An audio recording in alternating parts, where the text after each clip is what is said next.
and welcome to the Battle for the Stones. I am Ringe, this is Vicious. We are here with the Latin America Online Top 8 to see who's going to go to the finals on December 8th through the 10th at the Hilton in Anaheim. How you doing, Vicious? Man, I'm excited. A little early, but a little bit. For the earlier West the Coast, better. You know what I'm saying? Yeah, absolutely. For those of you in the States, this is actually a pretty early tournament here for the Latin American qualifier, but this is only the second stop.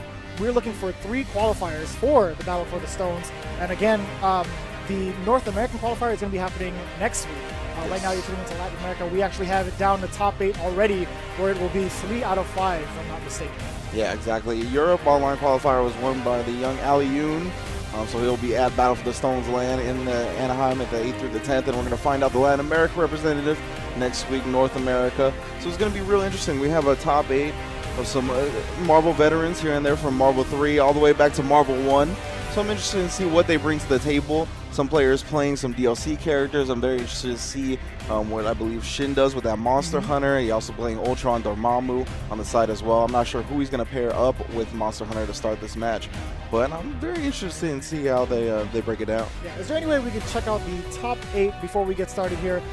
We have it all set up between who's going to be playing for the bracket. We see there's going to be Serpentaurus in the top of the winner's bracket against Shin, as you mentioned earlier, and then Neo Geo versus Acido, rounding it out for the winner's side.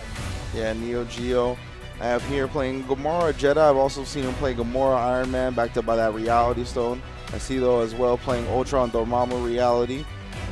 So, you know, Reality's going to be running rampant, especially online, right? One of the best stones for the online state, as well as being able to constantly convert from full combo because of the Reality Surge. And then Dante Link X, huge fan of that man because there's an X player here. He represents his characters in his name, being a Dante and X player, rocking that Soul Stone, as well as Moist. Gonna be playing most likely Ghost Rider Nova. I got to see a little bit of him as well. And then Zeka and Corona Massacre should be a very interesting matchup. Corona Massacre playing Firebrand Raccoon. I think that's going to be a problem. Speedsters, man. 2 very problematic characters, right? I think Firebrand a little bit underutilized in this game so far. We see Apology Man use him, but he doesn't get to travel that much, you know what I mean? So it's really just restricted to those FGTV Live weeklies up in NorCal, where he's been taking, I think, the past 2 or 3 of them. So very interesting, but we are going to get it started with that top of the bracket, which is Serpentaurus versus Shin. Oh, we got a full lobby going on. I haven't seen this ever. Okay. That's what I'm talking about. Speaking of, so we're expecting from Serpentaurus, as you mentioned earlier, either Thor Dormammu and or Strider Strange, or even like a mix between those 4 characters. Yeah, exactly. And then Shin is Monster Hunter and Ultron rocking Soul Stone. And I believe Serpentaurus, as you mentioned, I think, no, he didn't list what stone he was going to be using. No, but I did see him play Strider in that Strange team with Mind Stone, so it could be interesting. Of course, we've seen some people theorize with the Strider teams backed up by Mind because of the Ouroboros constantly getting that meter, being able to constantly install that super. We also have here that he's been messing with Thor Dormammu. I'm not sure what stone he's been playing with that team. Thor Dormammu against Monster Hunter, it seems like Ultron. I'm not sure which team he would probably go with here. I think maybe the Thor Dormammu team, just to better combat the swinging from Monster Hunter. Yeah. Strider Strange is going to be a little bit more fragile in comparison to that, and Strider can come down with the Vajra, just get smacked out of the air with the super armor, stuff like that, and the level 1 reversal from Monster Hunter as well. Yeah, definitely. Any fragile character going up against a character with any type of hyper armor always has to be worried, because once they get opened up and they get into that vortex, especially with the likes of Monster Hunter, if she's amped up, that's going to be a huge problem on defense. And we're going to see how it goes out. It's going to be Monster Hunter, Ultron, and then Thor Dormammu with Reality Stone. That's the pick for Serpentaurus. So again, it's the first round, Serpentaurus versus Shin. It's going to be 3 out of 5 here in the top 8 for the Latin American Online Qualifier for the Battle for the Stones. And you see Shin rocking that Soul Stone, one of the best surges in the game, belonging to that Soul Stone. Just blowing through a lot of armor as well, chasing him down with the Monster Hunter, immediately tagging the Ultron. Let's set up shop. You already know how this goes. Oh no, he actually missed the falling jump H. Gonna take it to the sky. He's gonna set up the Reality Surge. Oh, stuffs it. Again, that Reality pickup was crucial for getting him started, tagging out Monster Hunter, spending that 2 bars early. Yeah, you can see Serpentaurus just backing off when he sees the counter switch as well. But he comes down and Ultron actually gets the pickup, counter switch in from Serpentaurus, trying to save that Thor Reality Surge. Wants to get those blue charges up, you know, he does. That's 2. That's 3. He's got the Thorns available. Not gonna burn him just quite yet. Knows. prove that Ultron is talented in disguise, but Thor is just that. Great pickup by Serpentaurus. Right now, there's going to be a ton of damage. The counter switch is available for Shin, but he's not going to do it. Yeah, he tried for the air command grab reset right there, but Serpentaurus just off the mark. Ultron back in.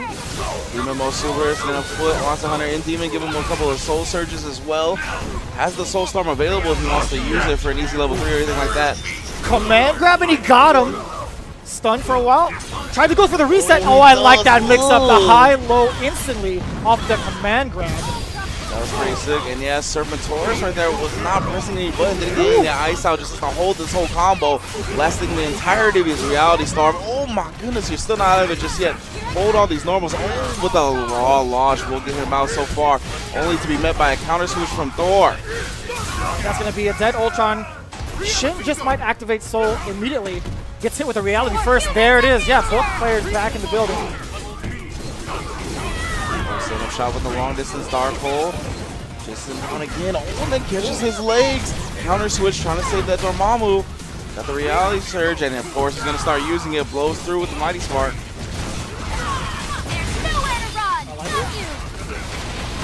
Oh, super to bring him all the way down. Oh, there's some extra damage on the way down too. Wow, yeah, and he actually did spin those 2 bars in the counter switch at the end of the combo.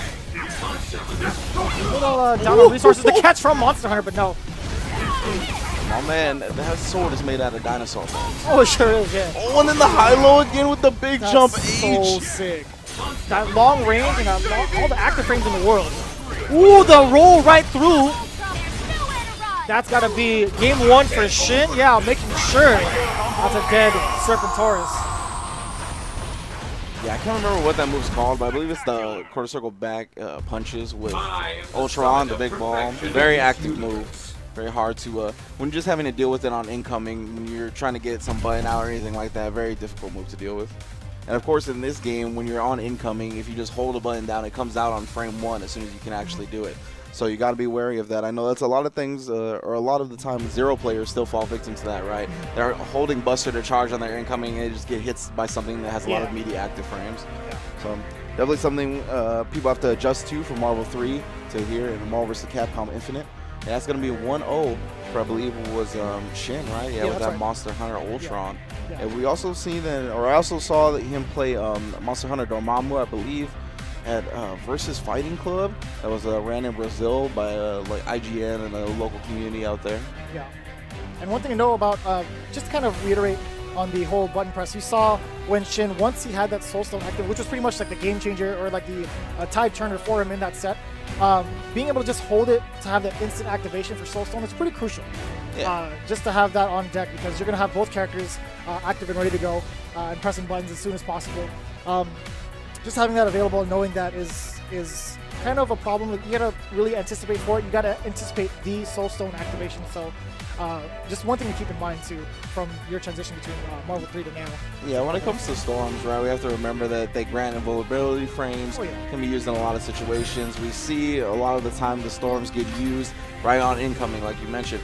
But because of that, players are adapting, putting out those meaty active setups like we saw with the Ultron ball. It's going to be very tough. Even if you do get the invulnerability frames from the activate on Soul Storm, or Storm in general, you're going to have to be dealing with that pressure and probably still be blocking even after those frames in.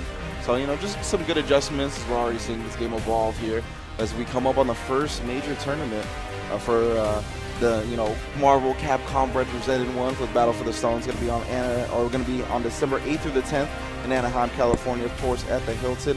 All the stone bearers have been decided at this point. Of course, we have Soul Stone belonging to Rise, Richard Wynn. Power Stone belonging to Fort Cloud 805. Time Stone being represented by Kazunoko. I can't remember his sponsor right now. Space Stone, of course, by Sactap. Mind by Timo. And Reality by Lynch. And Reality was, of course, was at the Latin America Finals. So that's going to be one of the representatives. We're going to find out our second representative here, as we also have Cable River, who's also going to be competing at the tournament as one of the EVO winners here in Game 2. One of the 7 EVO, previous EVO champions. He's making sure to study his opponents right now. Again, Serpentaurus, man, that intro is too good. That Monster Hunter Jump H, man, has a huge hitbox. both vertically and horizontally. That is so sick. The setup with arrows, he studied the Monster Hunter strats, letting the super rock. No, mix-ups. Oh, the arrows come down for so long, you thought he could finally get out. Gonna force his way out with Thor and the super armor. Oh, that's gonna hit. Yes, the conversion. Oh, he dropped it. Yeah, that was a good crouch jab mash. Oh, but a better SPD. Serpentoris, though, before he can continue the combo, Monster Hunter comes in and spoils the party. Yeah. He's just trying to finish a quest, man. Challenge the Thunderdog. What does the shit have? Good lord. Oh yeah, he's gonna have to block. See, this is what I was talking about, right? You activate that storm, still gonna have to block the super, but luckily for him, got the fire out in the middle of that. You know how to face the combo? Alright, he's gonna use level 3. If this kills, I don't know, there's a lot of scaling involved. Okay, full soul stone activated. Man, I don't know what it is. It's so good. It seems to always kill. I feel like it does more damage than the other level 3. Ooh, Soul Storm, bring Ultron back into the party, and they got him sandwiched. That's the ideal scenario in the Soul Storm. That way, even if one of your characters gets comboed, the other can break it up. Oh, but he's gonna let the chaotic flame. Oh, no, the jump broadsword in the face. You thought. Bring him back down. Oh, and he got both, but he's gonna cancel into the super, trying to catch Thor coming out of the corner, not going to be able to. And the attacking Dormammu actually vanquishes Ultron. We got Monster Hunter solo. Oh, and he got him with the dark hole. Oh, that was the overhead. Watch your dome piece. As long as he has this combo available, he has a level 3 to end it with. Yes, sir. That's going to be 1-1 Serpentoris and Shin. Chaos Dimension sealing the deal for game number 2. Tied up. Serpentoris not having to switch his team, and I like that. Sticking to his guns. That DLC's pretty cool. I like that outfit a lot. The stalagmite Dormammu. Yeah, and let's take a look at the contrast in rank, right? I'm not sure how indicative this is of Shin's online habits, but his profile has a 15 rank. So I don't know if he just doesn't play ranked, or if he just plays player match, or if he doesn't play online at all. But this could be advantage to Serpentoris, as he has evidence of playing a little bit more ranked online as he bounces back to make it 1-1. Here, of course, I believe in this top 8 is going to be 3 out of 5, I think. Yeah. If I'm not mistaken. According to what Shin provided us for his information, he said he got 5th at the Battle for the Stones tournament in Latin America. Oh, okay. Yeah, he definitely seems one of the strongest players in Latin America from the videos I saw, from the studying I've been doing. I've been looking a lot at him just for Monster Hunter inspiration. Like, this man definitely seems to be on the edge of the Monster Hunter tech circle. You know what I mean? Like, he is, or the cutting edge, I should say. Because he's already implementing the jump H unblockables with his tag character, it's right? So gross looking. Yeah, the demon mode combos to tag out. I mean, everything seems to be there for a comparable Monster Hunter player. When I think about it, I haven't seen him really go into the Demon Flurry Super. He would rather set up the mix-ups with the super arrows on incoming, or during a combo, I should say. Serpentoris already bringing the heat. Let's bring them down. I like the pickup. So make him block the Stalking Flare. Oh, the fly combos blocks the 2 overheads, but can't block the low. We got the immediate counter switch into Monster Hunter. Still getting comboed. My man Shin is not out of this whatsoever. Oh, we could have got both, but just slipped out way too many lights. Yeah, the crouch jab just didn't go into the proper follow-up string. Oh, I like the call out too. Saw the switch and switched right there with him. It's gonna be a good amount of damage. Demon Flurry. Demon Super. Oh, okay, just the arrows. Trying to make this man block, but he got the chicken guard off, so he's not gonna have to guess high or low. Reality Surge, though. Gotta remember that Serpentoris is in his back pocket at all times. And yeah, he just got enough for the Reality Storm. He gets to continue the combo with the Inferno.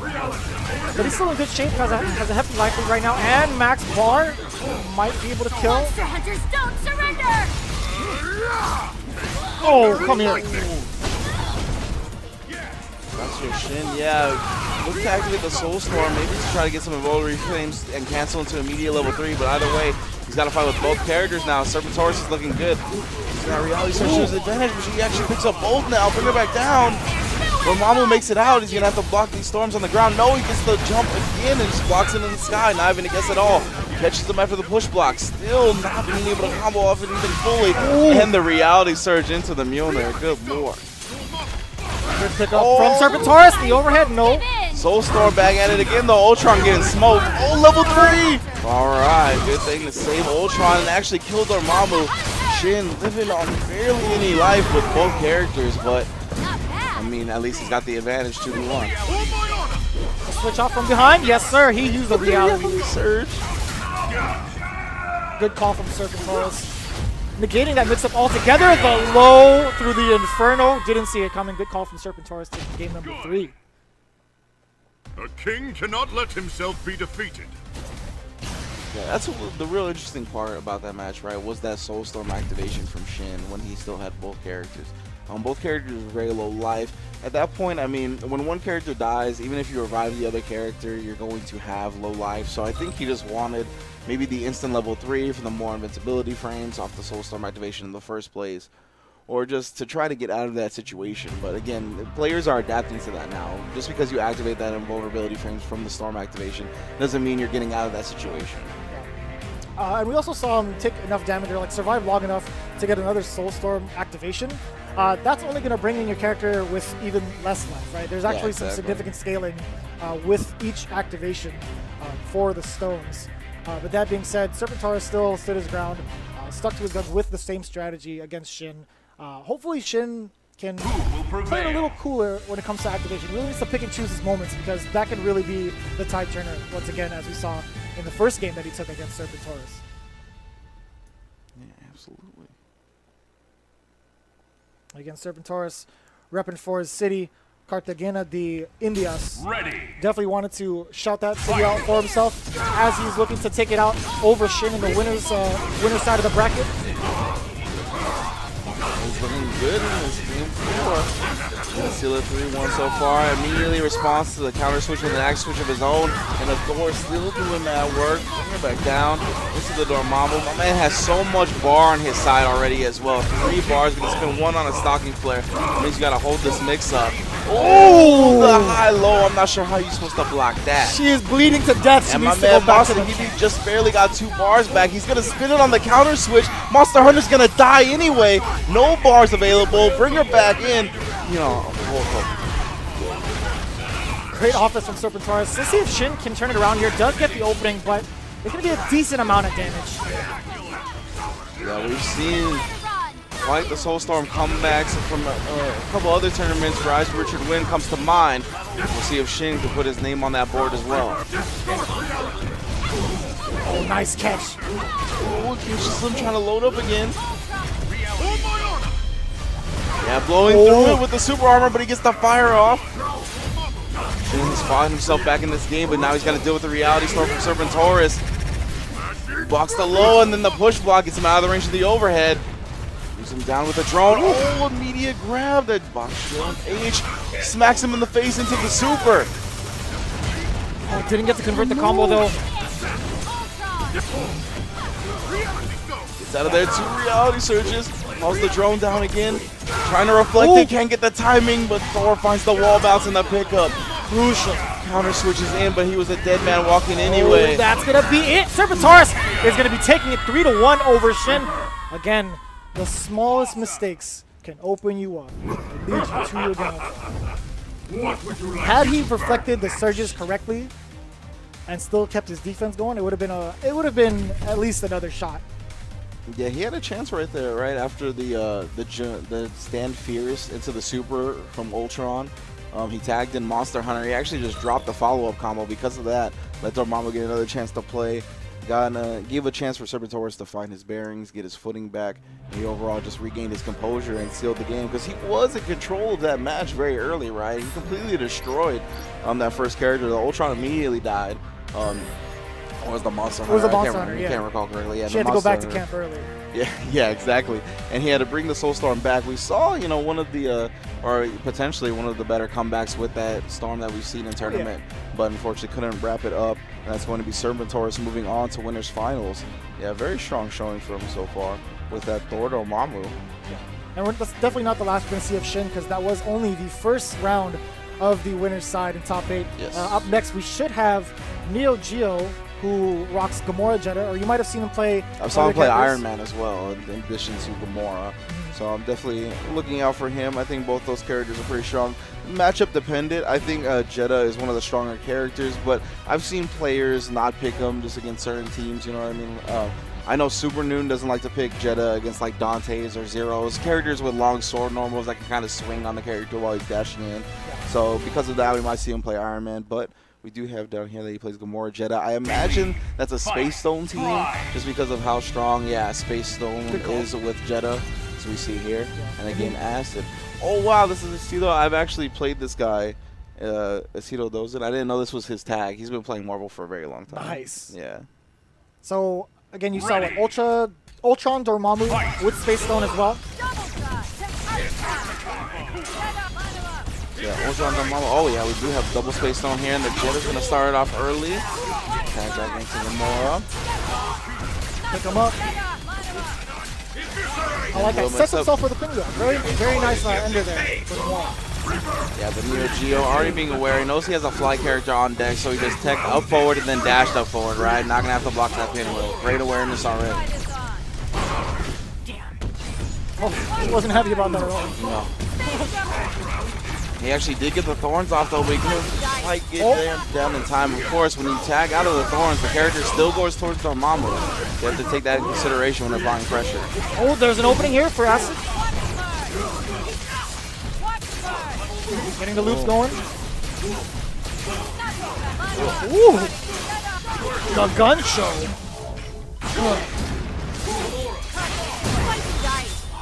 Super enhanced. Oh, he tried to go for a reset. Tech upward though. Yeah, both these players not giving into the resets easily, making it hard on the opponent. Block stun for days, of course, that is Dormammu's specialty. Didn't quite get the low he was looking for, and a good block on the high afterwards. And the dash back fingertips. I like that Godslayer using the invo frames with the activation on the Space Stone. Gets him out of there safely. Yeah, because of that box, no tag for you. Just raw punish on that. Got that box combo on deck as well. He's going to spin the rest of that storm with the free level 3. Boom, a gang of damage. He gets 2 blues on top of it. We got a Space Storm up. But this is not the worst thing for Dormammu, right? Because he can get those thorns out, because he has Stalking Flare, he has a lot of ways to make you block even while locked in the box. Finally finds the opening though. He's gonna give Aceto another Space Storm if he wants it. Is Ultron available? Oh, the trade actually mashes out, yeah. Gonna cancel that to make it safe with the Space Storm available. Oh, and he got him with a command grab while in the box. You gotta be kidding me. That is sick. He's gonna get the super and possibly take him out. That is very unfortunate for Aceto. The damage is not enough just yet. Rolls forward against the stand jabs. No level 3s though. Goes for the reset. Trying for the fly open up, but not gonna happen. Neo Geo, we're gonna go 1-0 with the Gamora Jetta.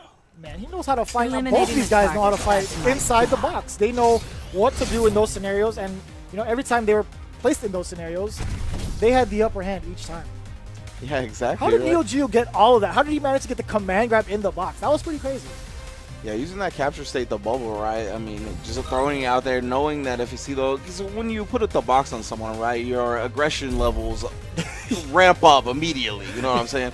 You want to open them up. You have them locked in a specific situation that they can't get out of. So that all just fires all the RTSD, you know, triggers.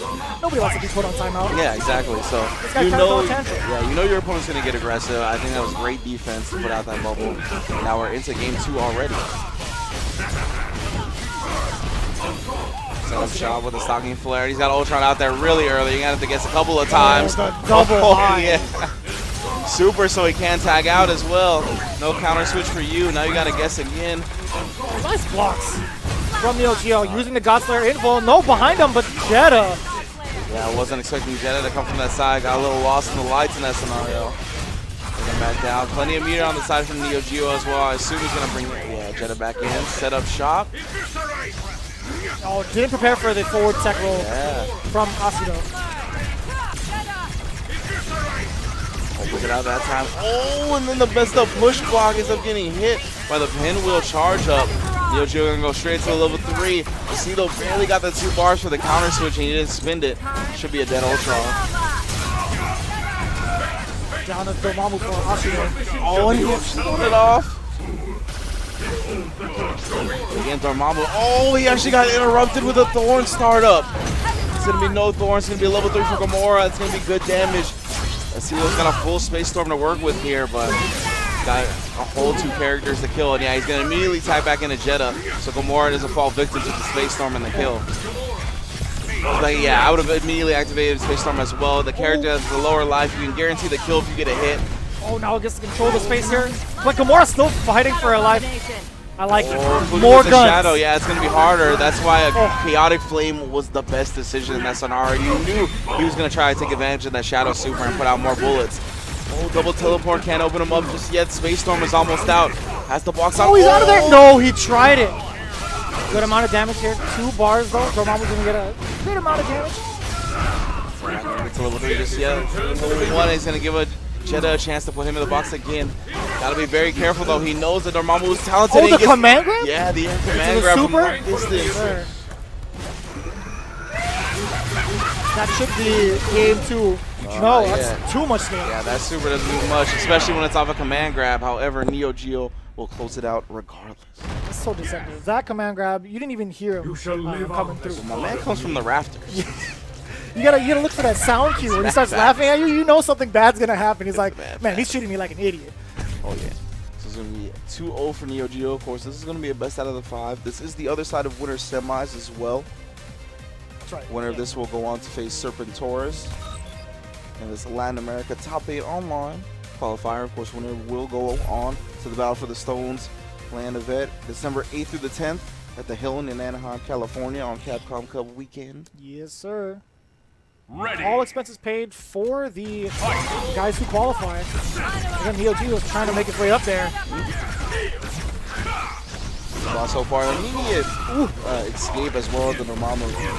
I like that. He's putting himself in position not to have to block the pinwheel. However, he's still getting hit by the Sky Slayer and these guns. I gotta steal all this Gamora tech, man. This guy's got all the guns and all the ways to land them.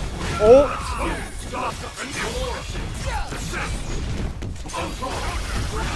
Dark Hole catching Gamora from long distance. Right there, bringing out the drones as well, trying to set up shop. Oh, actually brings down the Meteor. He gets the combo off of it. That's what I'm talking about. Using all the spells. All the spells to his disposal. Yeah, a little bit too much hit stun right there. He had 3 bars available. He's going to spin 2 on a counter switch.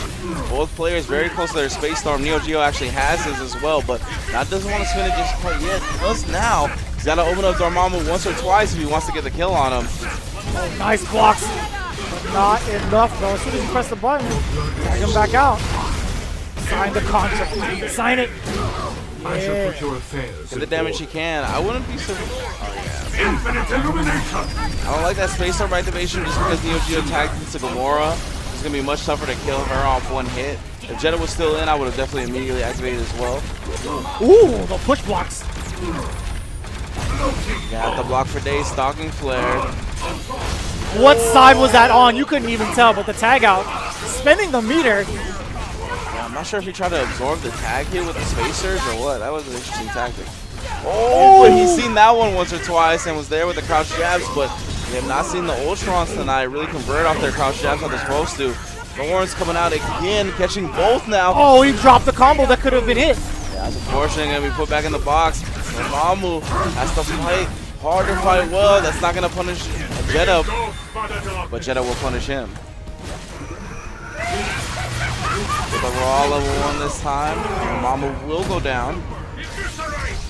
Wheels out, yo. Oh, just swinging with that H. Oh. Try to get to the other side, push block into the pinwheel, and again we see the bubble come out, and we saw that he has these combos. Man, he just brought him in there. He's been using that Space Surge so well, dragging his opponents into the pinwheel both times.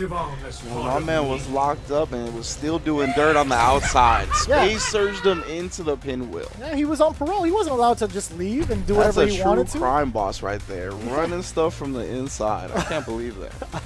You know, I haven't seen Ashido really utilize his Space Surge as much as Neo Geo has. I mean, I don't think I've seen it once. Yeah, when it comes to the space surge, right, I think that's one of the hotly debated topics about this stone, is that Space Storm is really strong, right? The box is incredibly powerful. We see it with a lot of characters, with Jetta, etc. But the Space Surge is a lot more niche of a use, right? We see it mainly used with Jetta, Rocket Raccoon, these characters that can bring you into traps, bring you into stuff that they can set on screen. When it comes to my man, who was it, Aceto's team, right? It was more the Ultron Dormammu. I mean, you can probably, he doesn't really have much that he can space root you into, right? Like maybe even like a dark hole or something, but that's still kind of. But even then, yeah, it reaching, dissipates. Right? Yeah, it dissipates way too quickly. Like the pillars dissipate way too quickly. Stalking Flare tracks to you. So I mean, maybe Stalking Flare a little bit will be of a better use. And then Ultron, I mean, even his long meaty active frame thing is like he sets it out there and it ends while he's doing it, right? His projectile lasts for a pretty long time, enough for you to get like at least 2 mix-ups with Dormammu, but you still won't be able to utilize the stone properly. Yeah, exactly. So good stuff, of course. To who was it? Neo Geo. Neo Geo, thank you. As he will be moving on in the winners finals to be facing Serpentorus. Oh man, this is the match I was looking forward to. Dante Link X, on the sole purpose of him actually using the Maverick Hunter himself. I know a lot of people were looking forward to X. Still enjoy playing him. I know. Shouts to Mark Teddy. Oh yeah. SoCal playing him some X. But yeah, I think a lot of people feel this character is a little underwhelming at the current moment. Wanting to make him work. I've seen a lot of the teams play 0X, right? Yeah. And I'm not sure if it's just an X being trash type thing, or if it's like people just wanting to make that 0X team work so much without exploring X with other partners. So and, you know, X actually does a ton of damage solo. He does have decent combo opportunities. He just has a really hard time opening characters up. However, if he's playing Anchor, or just in general, his moveset gives him enough to set the mix-ups for your tagged partner, right? He has the Frost Shot that tracks if you charge it up correctly. He has the Boomerang to keep him in block stun. He has a lot in his arsenal. Yeah, well, right now, I mean, I think it's a consensus that X is struggling. Let's see if Dante Link X can show us the light. Ready. Oh, we're going to be going up against Moist, rocking that Ghost Rider Nova Reality. That's Team NorCal right there. Oh, from long distance, Ghost Rider opening him up. Moist bringing the noise. The mix-up, yeah! It's going to be tough to block, my friend. You guys have done that to me time and time again. I saw that Night Cringe. Oh, he actually managed to flip out. Not quite out of the block stun yet. Dolphin kick coming down. Oh my goodness, my friend. What is going on? This guy knows how to keep you blocking for a while. Perfect push blocks and give him a little bit of space, but he immediately cancels on the super. Got an easy hyper reversal from Dante. Shoot these guns, but he finally reaches them and he's going to combo him still. Oh, finally gets his way out of there and X gets scooped for his trouble. Reality Surge on top of him. My man's is not getting to play. You wanted to see some X, but he's not going to get to play. We didn't get to see Dante. That was just all Moist. He's a hyper combo again into the Dante teleporter trying to mix him up.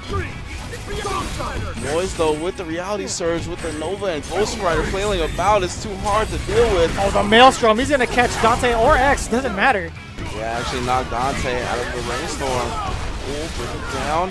That's 1 meter available. He's going to spin it. Send him back down to Earth. Let me see how the instant overhead, even on X, my man. That's rough. Being a small robot man will not save you. Level 3? Nah, we chilling. Oh, the pickup off the slide. Mega Buster, keeping Dante intact. Oh, and he got the perfect push block. Oh, doesn't get the combo, though. He sure does. Double Infernos, doesn't matter. Dante is down. What's the setup? The other side, it's an overhead with the Inferno. Yo, give him the Maelstrom. Finish it off. Nice call from Moist. Damn. So I understand an instant overhead, but why was it on that side? How did he end up on the other side? Why was it on that side? I saw the 2 Infernos. I saw Nova dash over, and then I saw the flash. I don't know what happened afterwards. That was cold. That's nasty. All right, well, you know, I'm sorry to all the X fans out there. I may have given you a little bit of hope, but I don't know if you're going to see much action from that man today. As Moise is looking fierce. I wonder who beat this guy. I don't know. He's probably pissed, though. Because this man... the way he's playing, he's angry. He's playing some Marvel vs. Capcom Infinite. He is not letting you play. Don't go to the corner. I'm scared for you at this point. Oh, man. Okay, all right. Let's go prop shedder. Bring him up. Bring him down. Killer B, we got the increased gravity. That's not going to mess up my combo. Sky Dance. What it is. Oh, what it is. Charge up that Buster. Oh, get that follow-up afterwards. Oh, the follow-up setup. He got a call from Dr. Wily. He didn't want to get the setup going. Yeah, that's unfortunate. And of course, Moy's just waking up with that super from Nova. It does have instability on startup. Oh, the dolphin kick, you gotta be wary of that. Still blocking. Oh, the jump on is super. Oh, interrupted. Yeah, I don't know if you know about that. Fresh Prince style. Oh, I like that. Been calling it that since Marvel 3. Interrupted. Oh, with the slide to avoid the reality surge and bring him to the corner.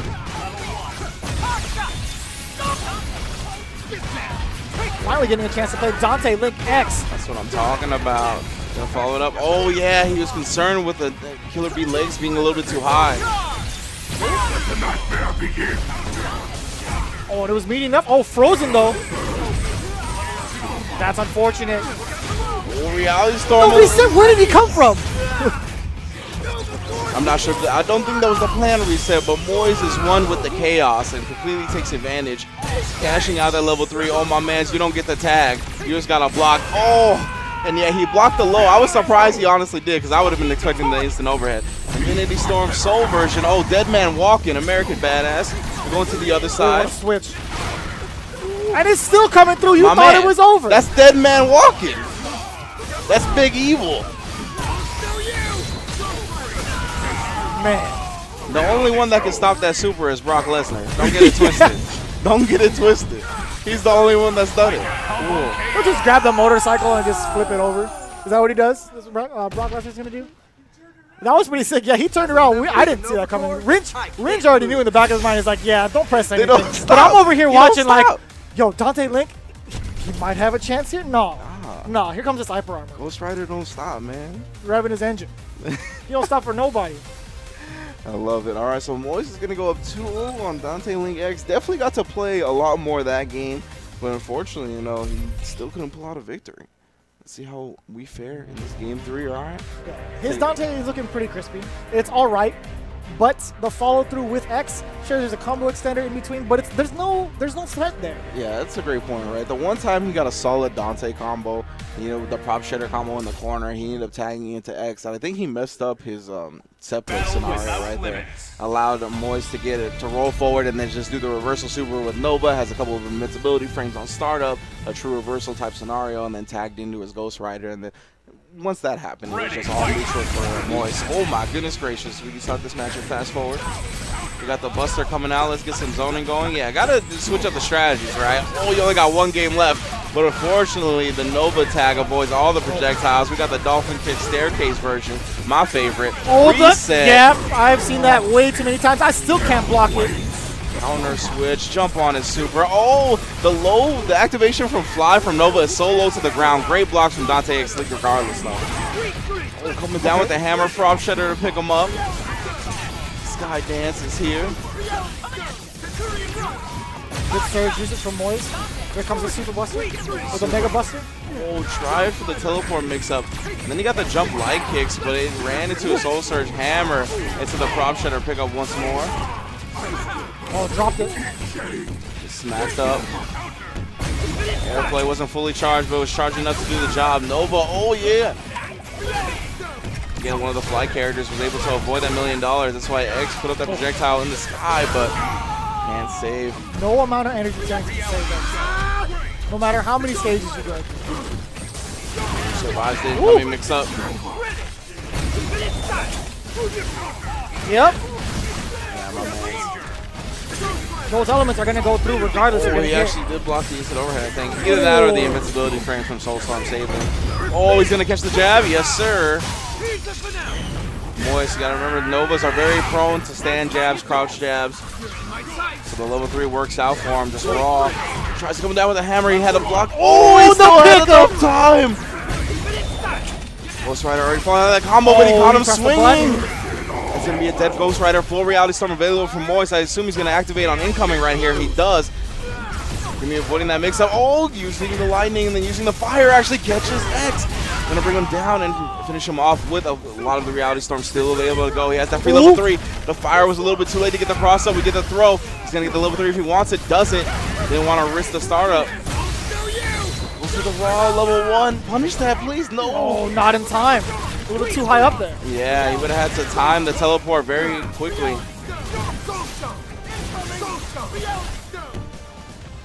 Soulstone, yeah. Oh, the energy javelin.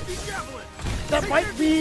The energy javelin's a Oh, yeah. got him right in the eye too. Moyes is gonna take it 3 games straight over Dante Link. As a member of the Yeah, he didn't have the ground bounce on the energy javelins because he didn't have the like level 3 bars. Right. But it still has a very strong homing property, very still strong tracking property, and because of that, when your opponent only has a couple of pixels of health left, it's a great move to turn to for the Nova players. So good stuff to Moyes. Going to be taking it 3-0 and moving on over in losers to losers quarterfinals. Very nice. It was already the first round of losers. This is going by pretty quickly. Yeah. With 3-0s pretty consistently. I think that only one of the contenders actually went 3-1, and that was Shin versus Serpentoris. Yeah. The rest of these games have been a solid 3-0. Yeah, we'll see if we are able to round out losers round 1 with yet another 3-0s. We're going to have Zeka taking on Chrono Massacre. Should be an interesting set. Zeka, I believe, is the one that plays Let's see. Gamora Ghost Rider. Gamora Ghost Rider, and then Chrono Massacre is the one that plays Firebrand Rocky Raccoon. And that's what I'm very interested in seeing, right? Firebrand, I think, is one of the strongest characters in the game. Tornado, just because of the fact that it stays out there despite hitting Firebrand. Yeah, it starts up very quickly. You can hit him in the starter frames, the tornado will still come out. Yeah. Spoils a lot of people's fun. That's pretty crazy, actually. I don't know if that's going to be changed in the upcoming I believe patch. It was changed, if I recall correctly from what I read. But a character that hasn't really been touched even with the upcoming patch is Rocket Raccoon, right? Yeah. Barely saw any changes to him that I recall. And yeah, it's a very, very strong character, I think, in this game. Has the ability to put up traps. We talked about his synergy with Space Surge earlier, as well as Space Storm, one of the best space wielders in the game because of his use of both the Surge and the Storm. The trap stays out for an obscene amount of seconds. I can't remember the actual seconds off the top of my head right now, but I think it's like something like 12 Marvel seconds. Like that is crazy. That's actually crazy. It's a very, very long time. I think it might be 10 Marvel seconds. I can't remember, but if you're on Twitter, please let me know because I cannot recall that currently. But yeah, man, I'm very interested to see how he deals with that with Gamora Ghost Rider. I think with Gamora and Ghost Rider, it's an interesting matchup. Ghost Rider and Gamora have the ability to stay on the other side of the screen in certain areas, right? Long-range characters, yeah, they both have that kind of capability. Yeah, even though like Gamora gets in close, but she can start her attacks from far away. Absolutely. And I think that's important. I think it's going to be important to keep in mind the Rocket Raccoon traps constantly, right? Again, like people will fall victim to that, but you can kill the traps with normals, with attacks. So if you keep that in mind, see if Ghost Rider can put that to use with the longer chain normals. Yeah. I know Dante has a good time fighting Rocket Raccoon. Well, doesn't have a good time fighting Rocket Raccoon, but has an easier time dealing with the traps. Dealing with the traps than a lot of characters because of the long range crouch light hit, the jet stream blowing through it, stuff like that. So I'm curious if, say, Zeka with Ghost Rider tries to lock down a Rocket Raccoon with the jump on, is that actually going to hit?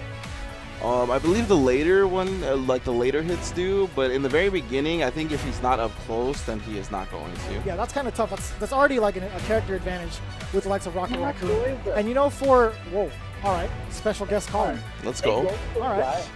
Which one is it? Zeka? I don't know. We're going to find out. Yo, my man Zeka gonna be providing some guest commentary. He's gonna. What it is, fam.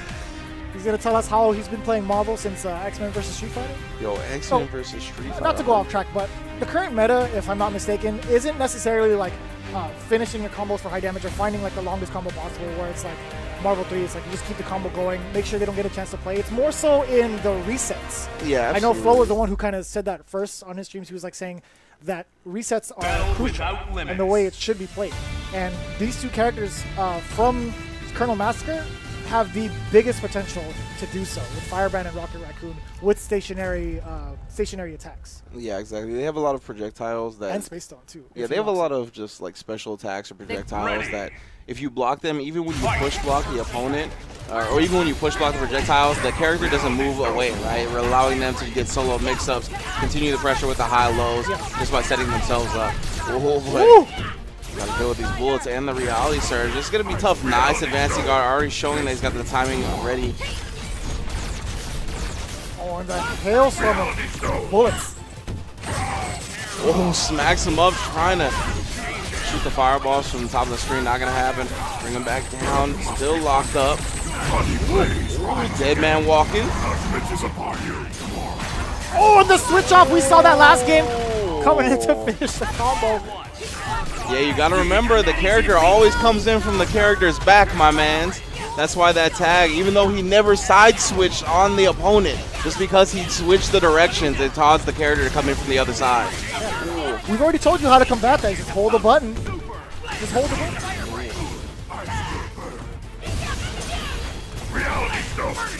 And again, that's the projectile you were mentioning earlier. Having a stationary there, you have to keep in mind where it's at all times, or else you're going to fall victim to it. Oh, of course he didn't cover the forward roll. I was expecting him to, since he put out the tornado to cover the regular rise. Fire still coming out, jump on is super. Rocket Raccoon getting comboed for days. Still got to block us all that fire.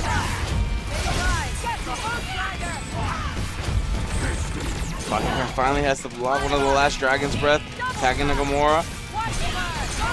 Oh, getting the incoming, but no. Again, that startup is pretty sick. Dude. That looks instant. Yeah, as long as he gets it out there, even if you hit him, it stays. I believe that's changed. That's so crazy. The fire, oh, actually did. The trap! You saw that was a push block, an attempted push block. For sure, ended up getting caught by the trap.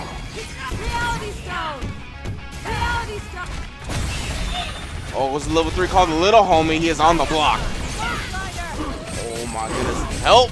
He's just watching him. He's just watching. Oh my goodness. It's not a good little homie. He's watching his homie die. Must say. He got Ricky'd. Yeah. He got Ricky'd straight up. Come on, bro. Got double barreled in the back. Where's Wallace, String? Where's Wallace?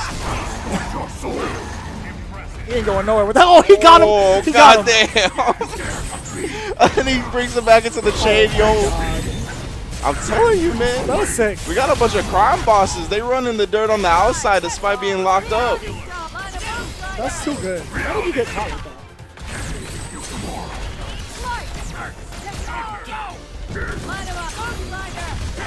Oh, finally getting something started. Colonel Massacre close to, yeah, well, you know, a little bit outdone on that. Not too much life left on the little fella. Yeah. You have challenged my Hellspawn power. Yeah, you sure did. You sure did, yeah. So, again, one of the openings that I believe, who was it? Colonel Massacre? No, Zeka had was off of the Dead Man Walking. Oh, yeah.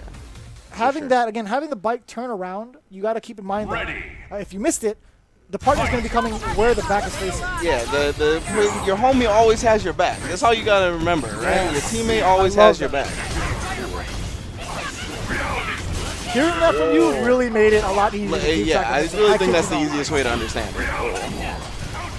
Oh, he actually came down to the fire trap, didn't get to apply any pressure despite the reality surge being out there. We'll try to catch him with a low, but Gamora, the jump frames got her out just in time. Stop trying to spit fire. Yeah, I haven't seen a lot of presence from Colonel Massacre's Firebrand whatsoever. Mostly just from his Rocket Raccoon with the traps. The most hits he's gotten throughout this entire set. Oh, the fire keep rolling. The tag, fam. Oh, he blocked it that time. Good stuff. Ooh, nice block in the overhead as well. That's crazy that he gets to tag and do another mix-up on top of that. Oh. I like that loop ender. Oh, clinical. Jump on it from long distance. Bring him back down with the God Slayer. You coming all the way down. I like that a lot. That's going to be a dead Firebrand again.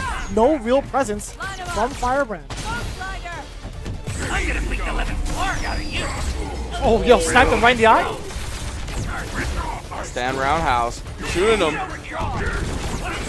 Right underneath. And the side switch last minute, too. He's going to try to finish off Ghost Rider without spinning that level 3 on the Space Storm. Very good call.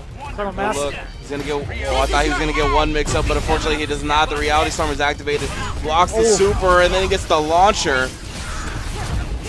And the continuation double Infernos. Good call from Zeka using the Reality Storm very well. Man, that is a Rocket Raccoon. He is short. I take that into account when aiming the guns. Yeah, different angles for a smaller fella. Oh, he still got him. All right. That was a full 40. Real rough for Colonel Massacre at this point. Has the 3 levels. he can manage to hit Gamora, but yeah, with the shadow, you can't afford to take those bullets, my man. Other side, he is fighting tooth and nail.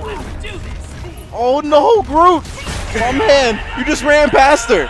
I know she's on your team, but come on, fam. I know y'all are Guardians, all right? Everybody's a Guardian there, but you got to do the dirt when you're called upon. I'm sorry. Look, man, Gamora took care of Groot more so than Rocket has, all right? Apparently. Especially in Volume 2, okay? Yeah, that's true. He had some sort of sentimental feelings towards Gamora. He could have just run her over like that. No, man, Rocket Raccoon was a bully to Groot into, yo. He's just trying to raise him right. Don't hit this button. He never got it right, though. Oh, he got it right towards the end. He did. Ready. I am Groot. During the tutorial? Not so much. Nah, definitely not. He was a game journalist during the tutorial. Oh, jeez, for 15 minutes? Yeah. Sounds about right. Whoa. Oh, scooped up out of the air. Ghost Rider trying to find these hits. Oh, yo, you thought you were free? The reality surge. Yeah, we definitely thought the reality surge time was going to expire on that slide. Unfortunately, it did not. Hit him with one of the last active frames. Now we're getting tags every which way. Oh, missed the instant overhead. That's unfortunate.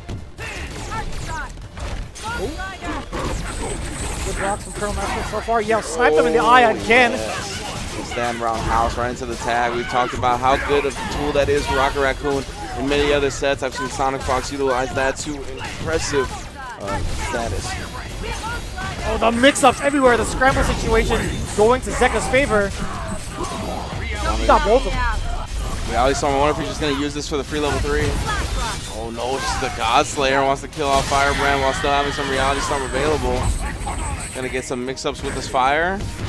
Oh, didn't time it correctly, so Rocket Raccoon just got the block in the air. Oh! Yeah, of course, you gotta remember that both characters can call elements independent of each other, so that's why he got the double Dragon's Breath right there.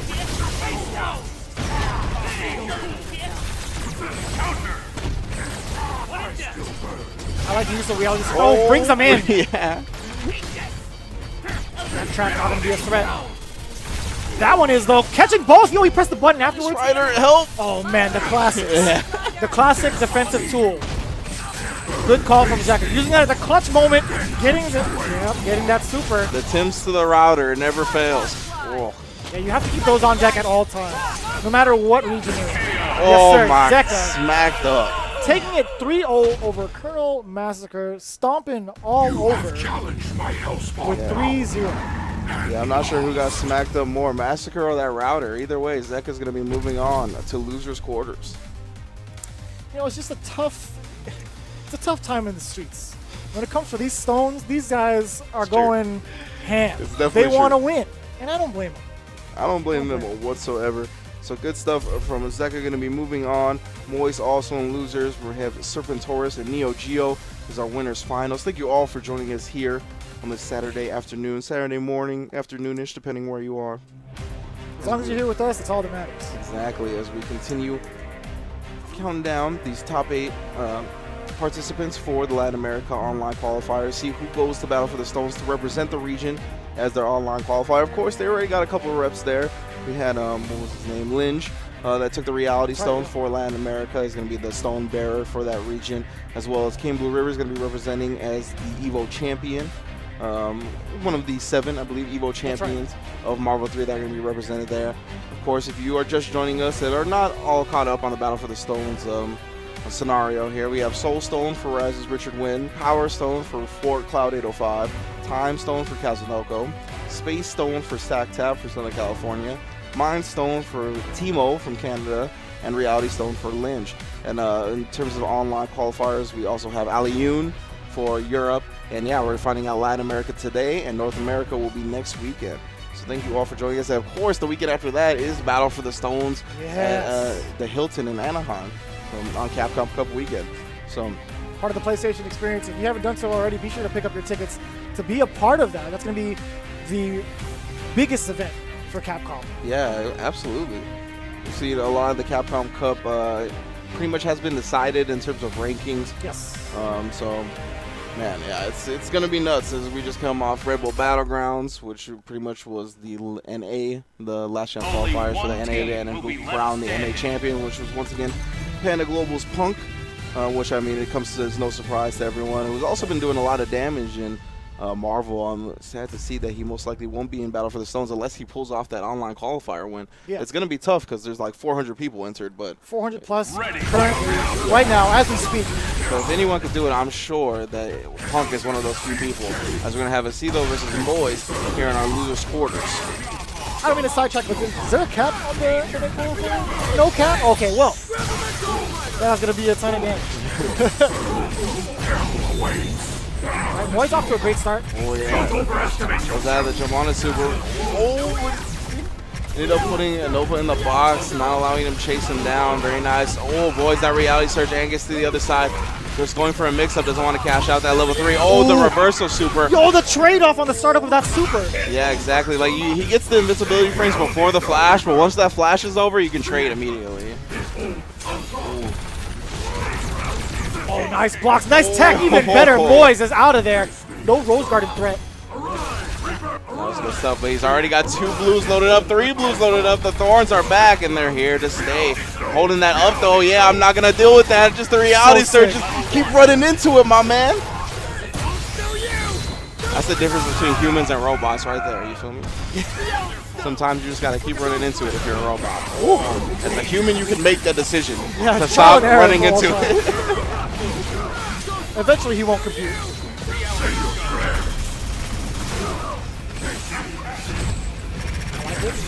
Dragon's Breath to keep him on guard. Double Dragon's Breath with the fact that the lightning comes Holding in. that up back. Oh! Nobody ever sees the touchdown. Yo, the quarterback himself, Nova. As a member of the Nova Corps, I can't. The overhead cracks him open. I'm not sure if he finally just decided to hold down back or if it caught the jump frames. It looked like he actually finally decided to hold down back. And that was unfortunate because immediately Moyes was ready with the overhead. The Purple City Nova. He can juggle cars and fly in outer space. I don't know if you heard, but Dipset just got back together. I appreciate this Purple City repping from Nova. That's news to me. That's true.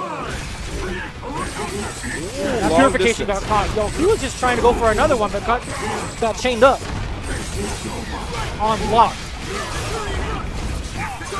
The reset, nice block. I like that. We saw him go for it against his previous opponent as well. His previous opponent just kind of like held down back, which allowed him to get that reset for free, right? This time he's holding up back and makes him block it in the air so he can get that free unblockable.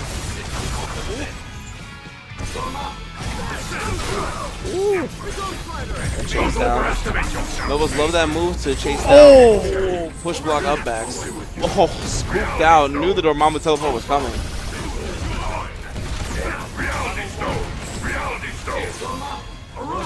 Moyes has just been commanding this match the entire time. Great defense overall, and using that reality surge to its full potential. Oh my goodness, and it comboed immediately. It actually is so quick. It's so quick to become active after the flash.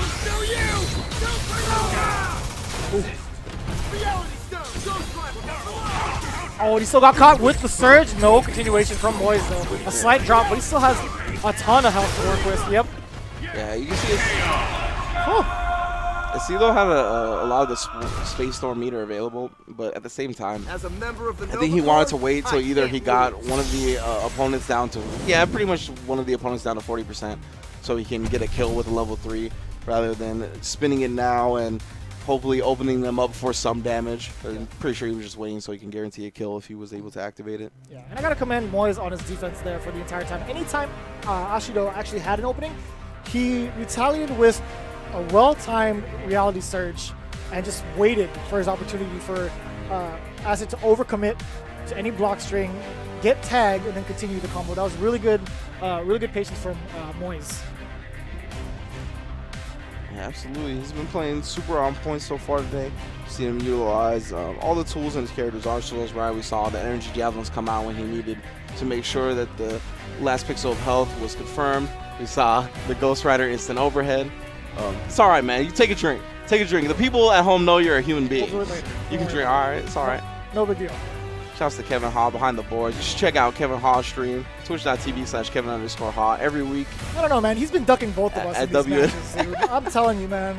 Every time I invite him over in the lobby to play, he's just like, nah, fam, I got to stream. I'm like, all right, don't worry about it. Ever since that match with Rip, he's like, I'm not playing with anybody else. Only It's been one a tough team time. will But be he's left here. standing. He's repping for this Latin America qualifier.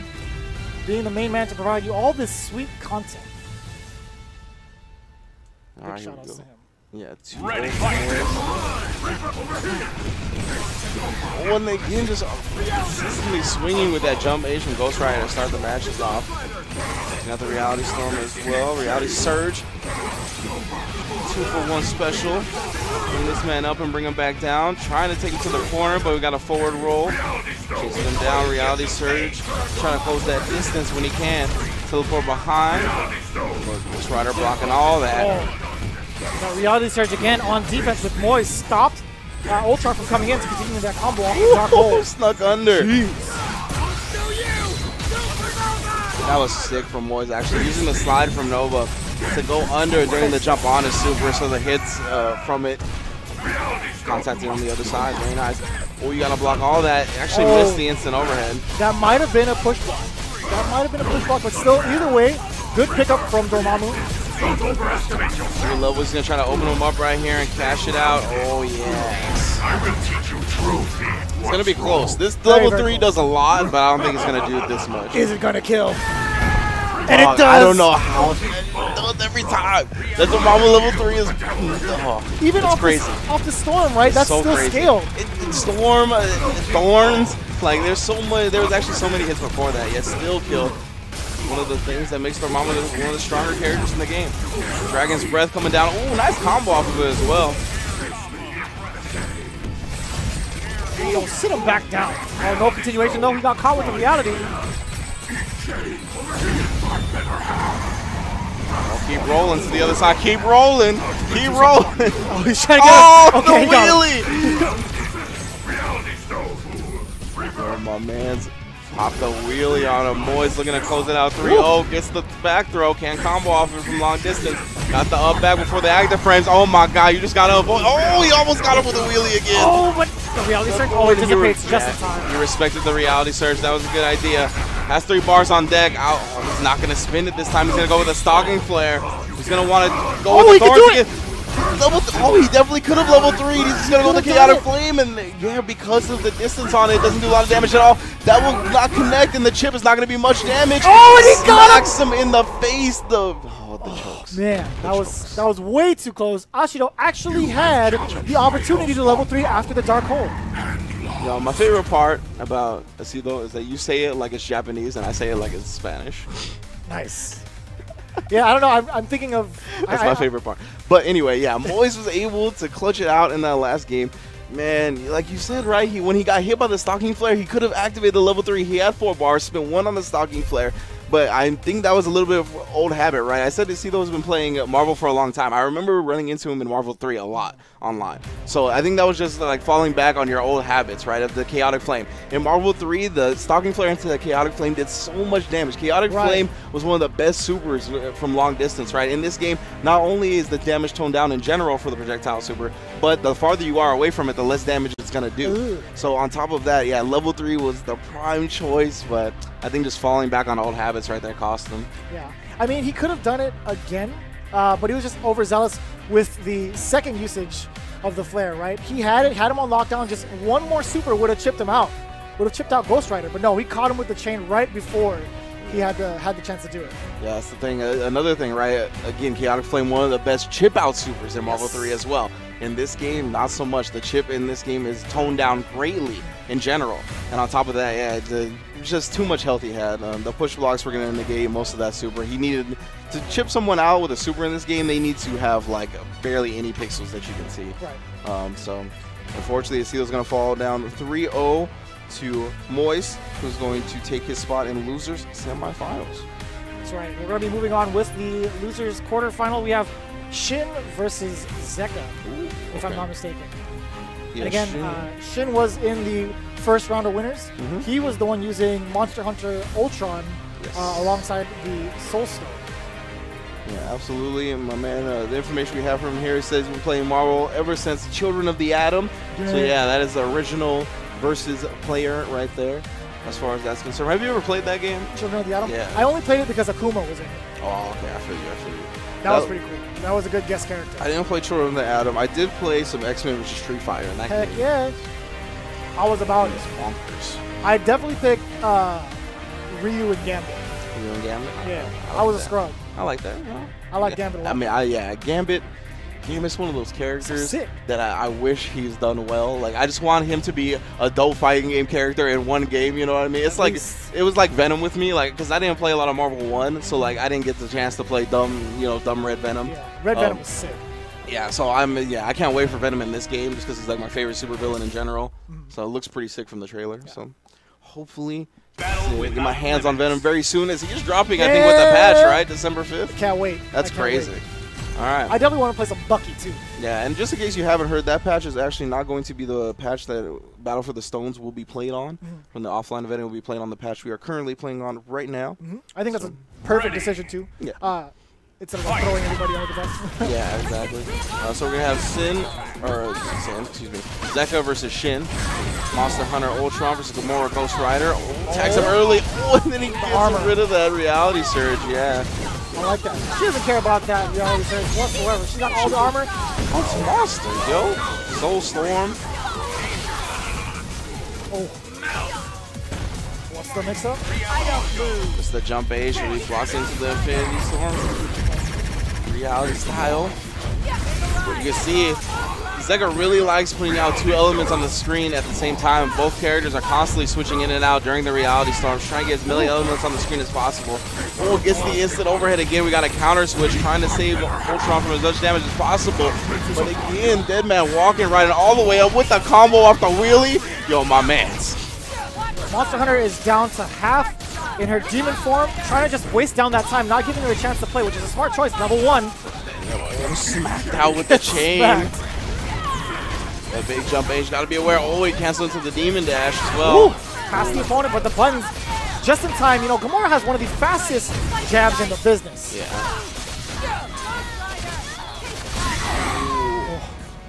Goes down. You see that little bit of demon mode was lasting while she was getting comboed, but regardless, she's dead. Soul Stone, Infinity Storm.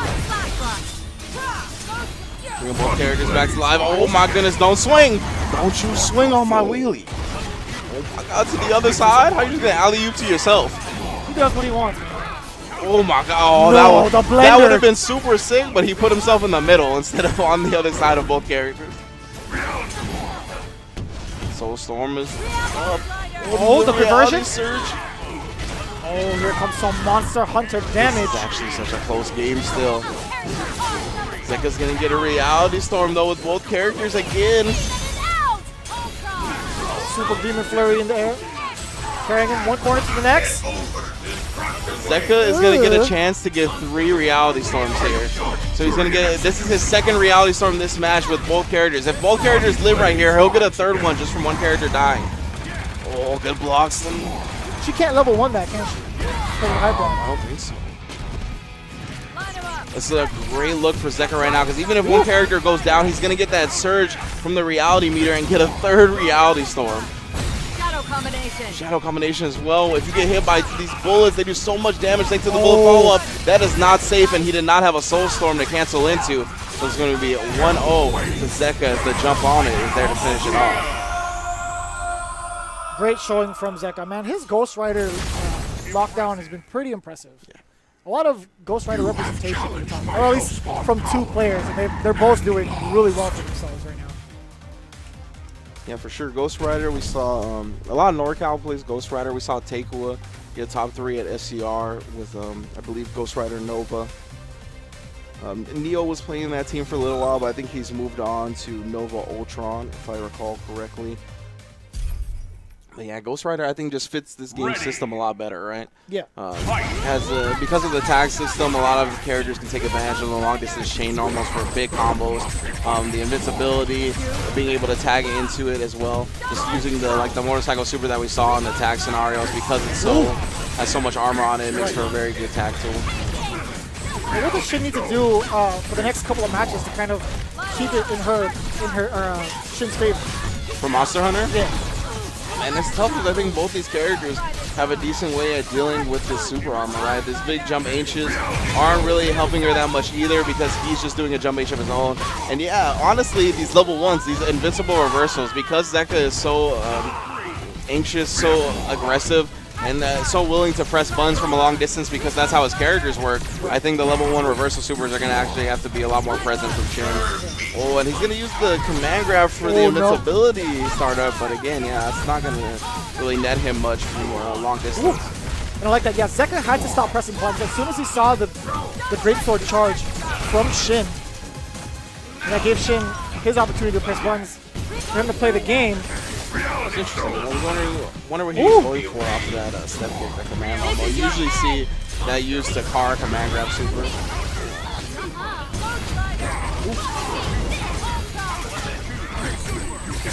I like this lockdown from Zeka. Check your head. The instant daggers. They got knocked out of it again. Instant overhead. The jump on it, you can see, and as soon as Zeka sees that like Shin is gonna bring in Gamora and perhaps start up that like the super armor nonsense, he just cancels it to a big super, makes her start blocking. Again, look, you want a super armor that? That's I got something like that too, you feel me? Goes to the other side, lights her on fire for a quick second, then catches the low. That's what I'm saying. Shot her in the shins. Oh, wait a minute. Oh man, it's the Sons of Lion Soulstone still on deck for Shin. There's the activation. Gonna bring Monster Hunter back with a decent amount of health. Here we go, pick up.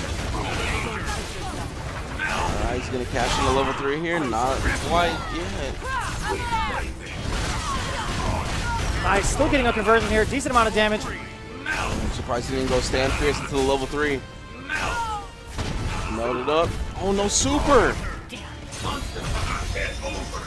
gonna lock down with that super. Oh, got her with the overhead, cancels immediately into the Demon Super. Demon Super on deck, we got a Reality Storm activated. Of course, Zeka wants to get the control back, and Reality Storm is exactly what will allow him to do that, especially with the way he plays it, constantly switching between his two characters, putting as many elements on screen as possible. The instant overhead H, not that time, but the jump back H. What saved him. Nice, using the God Slayer to chip the rest of Ultron, and Zeka opens up Monster Hunter. This could be game 2. It sure is. Nice call out from Zeka. Yeah, I didn't like Shin pursuing the hit on Gamora, just trying to stop Zeka from taking out the Ultron. Yeah. Because you still had Ghost Rider on the screen, ready to rock. Yeah. It's definitely I think a tough matchup for Shin. The way Zeka's playing this, I think, is very smart, and I believe this team is just pretty strong against Shin's team, right? When it comes to Ghost Rider and Gamora, we talked about it before, can attack from a long distance, and because of that, that's allowed him to really judge how Monster Hunter is going to approach this and not commit to anything that's going to get him hit, right? You see, just jump back, oh, you got to get closer to me, guns, I get that for a full combo, you know? So because of that, in terms of Shin, I think he's had to play this match a little bit more patient. I think he might have even wanted to try Ultron on point instead of the Monster Hunter, but at this point, that is too far gone. The super armor is there. See, once he can get it off, it's very good. But Shin has just been playing, or Zeka, excuse me, has been playing around it so well. Looking really strong for Shin so far, but the tag out, Zeka opening him up with Ghost Rider, tagging back in. The daggers on the other side, that was dirty. It's an overhead with the cross-up, but it was still a full combo. Yeah, all the reality surge is there, my mans, come on! You can't just We talked about the differences between robots and humans. You can choose to stop doing it. Soul Storm has been activated. Oh, shoots him with an arrow, but then just gets smacked up. That was exactly how Shin got in his winner's match. He played the Soul Stone way too early. The super again. Oh my goodness, reality surge as he brings him in. Zeka is a character way as Shin has already used his Soul Storm activation. Chasing him down with the God Slayer, can't quite finish it off. Reality Storm is available for Zeka. My man Shin is resorting to the router kicking. He just put his Timbos on, but he didn't tap the laces. It's too late. Zeka caught him. It's too late. Nah, I'm just playing. Good stuff to Shin, unfortunately going down 3-0. I definitely like a lot of his ideas, a lot of his setups, but I think Zeka played against his team very well, and I think his team just fights the strategy of Shin, the Monster Hunter Ultron, the get in your face strategy very well. Yeah. So. And that same crucial mistake that happened in his first round of winners was the early activation of Soulstone. He still had both characters out. I don't know if he was just trying to use it as a reversal tool to use the invul frames, but Zeka was completely ready for it. got the happy birthday on both characters again, and that was pretty much his downfall. It was pretty much mirroring what he did in the first round of winners. There's a few things in this game that can destroy your morale, right? I shouldn't say few. I'm sure there's a lot, but there's a few things that I think can genuinely destroy your morale. One of them being when you counter switch just to keep getting comboed, and another one when you activate that storm only to lose your character and not get that extra boost to get a second storm. But thank you all for joining us so far. We're going to take a quick break before we continue this top 8 of Latin America qualifiers. Please do not go anywhere. Welcome back to the extra-dimensional undisclosed location that we are holding the Battle for the Stones qualifiers at. I am Ringe. You got me. And I'm Vicious. This guy's real good. So we've narrowed it down to the final 4 contestants here for the Battle for the Stones Latin America qualifier. It's down to the winners finals. Serpentaurus versus Neo Geo. Very strong play from both of them right out the gate. And then the losers semifinals, you have Moise bringing the noise with his Ghost Rider, and Zeka also with his own Ghost Rider. So that's going to be a very interesting clash in losers. I did not actually put that together myself beforehand, but yeah, it's going to be Ghost Rider on Ghost Rider action. One backed up by Nova, one backed up by Gamora, both rocking that Reality Stone. Should be nuts. I think we're going to have a winners finals first. Yes, all right. That's the theory, or that's the tournament format I am a fan of. The winners finals, then the losers semis, then the rest of the tournament. So again, Neo Geo was rocking that Gamora Jetta with Space Stone. We saw him play very excellently in the beginning of the tournament in that winner's side first round. We saw him not only have a tremendous box mix-ups himself, but fight well once he got put in the box. His Jetta was very equipped to do so. Fishing for the bubble, and most of the time getting it. As once he hits that bubble, he comboed all the way into super, even despite being locked down in the box. And of course, Neo Geo, that's who I was just talking about, Gamora Jetta. And then on the other side, Serpentaurus, rocking that Thor Dormammu with the Reality Stone. It should be an interesting match, actually. I kind of am favoring Serpentaurus in the matchup, just because I think Thor is going to have these like the super armor for Thor and the matchup off the Thunder Spark. After the Thunder Spark, and because of I think the lack of matchup knowledge for Thor in general in this game is going to play a heavy part in this match, I want to say. Yeah, having Thor open you up and having those lightning loops, his own variation of thunder loops, I should say, deals a ton of damage, and just him having that utility of armor against the likes of Gamora is going to be a tough time. However, let's just talk about Gamora real quick. She's got multi-hitting moves up the wazoo. Exactly, and it's going to be tough for Dormammu to get his spells loaded against Gamora just because she can use those guns from so far away and then combo from the full distance. That's why you see him starting with Thor here just right off the bat, right? Wants to get some space, want to get himself set up with this Reality Surge. Fish for these Mighty Sparks, fish for their full armor. Oh, and then react to an active switch with his own. And this is how he's going to sure up himself getting that meter against a team like Jetta Gamora that can hit from long distance. Oh, on the fly. Nice blocks from Neo Geo. So far. Oh, finally gets opened up with the guns. Can't be trying to move, my man. The guns are too serious. Ooh. Ooh. That was sick. Ooh. I love seeing all that. Yeah. Man. Down. Counter switch, trying to save that Thor. Oh, Neo Geo's looking good. 4 bars on deck as well. Looking real crispy for Neo Geo. Pinwheel. Oh no, super. I like that. Spin 3 of the bars on this damage. He builds the bar so quickly on this team. He doesn't really need it to set up. So because of that, I like him just spinning those 3 bars right there. Get the max damage you can. Nice blocks on the tag in from Neo Geo. Serpentaurus going to use a stock and flare. Oh, shot him in the foot! Yo. That man has played against some Dormammu. I don't know, man. That was pretty slick. Oh, yo. Spend it, girl. Do what you want. Maybe swinging and trying for that Reality Surge, but Serpentaurus can't find any hits. Neo Geo playing around the Reality Surge very well, knowing he doesn't need to go in, considering he has a full life lead, and his characters have tools like the pinwheel, tools like the guns. Oh, the carry through from Neo Geo. Continue this combo, yo. Queen, do what you want. Oh, you just gotta block that, my man. Oh, the triple pinwheel. Trying to get yourself out, but you can't. Off-screen shots. 1-0 to Neo Geo. Eliminating the target. Prince of Darkness with the Guardian of the Galaxy. He's looking real clean for Neo Geo right now. The synergy, the control, All of it looking real sharp right now. 1-0 for Neo Geo against Serpentaurus. His defense is pretty okay for the most part, but he just can't last too long against the likes of Gamora. Yeah, the thing with Neo Geo is that, like, I think what really won him that round was his defense, right? Because of playing around the reality surge very well, making Thor chase him in awkward scenarios and situations at awkward angles didn't allow Serpentaurus to ever really get his game going. And because of that, I think it was a lot easier for Neo Geo to just chill out with Gamora, shoot her guns. When Jetta comes in, he'll be able to do the pinwheel. Like we saw Dormammu come in for that one sequence that really got his offense going right, but he didn't choose to try to load up on the stocking flares or load up on the blue charge or anything like that. And he's actually going to switch the team immediately.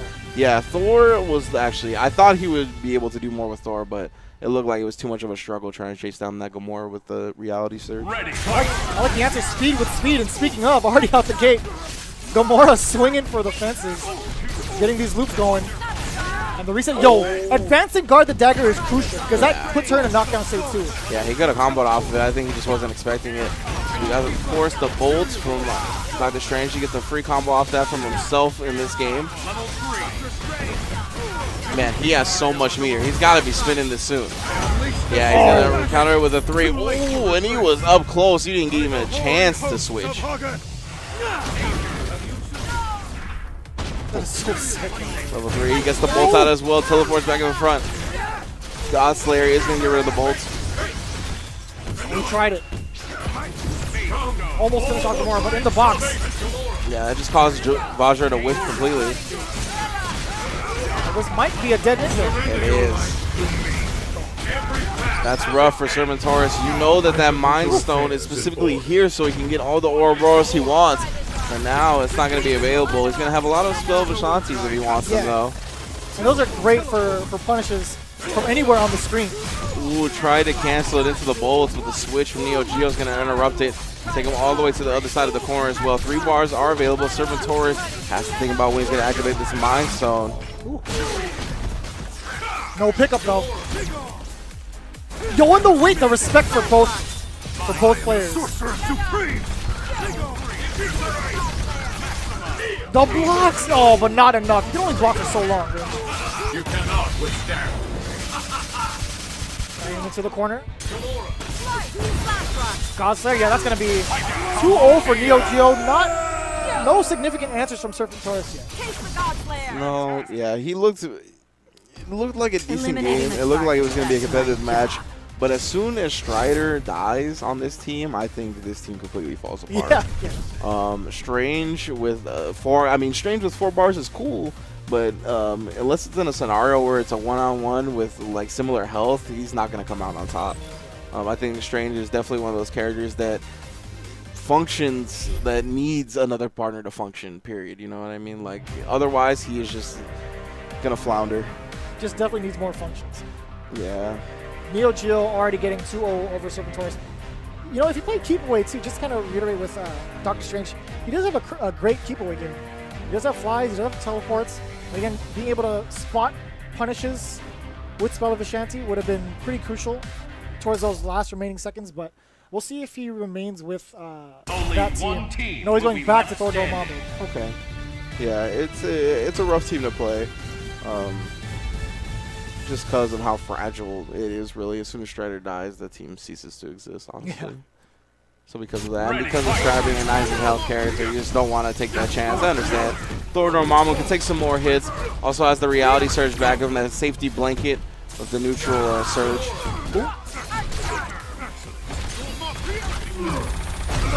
A scramble to start off. Serpentaurus.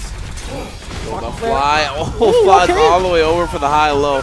Serpentaurus gets the first significant hit on this Gamora. Bring him back down. Let's get the launcher combo. Are we going to load up on the spells at all? No, sir, not just yet.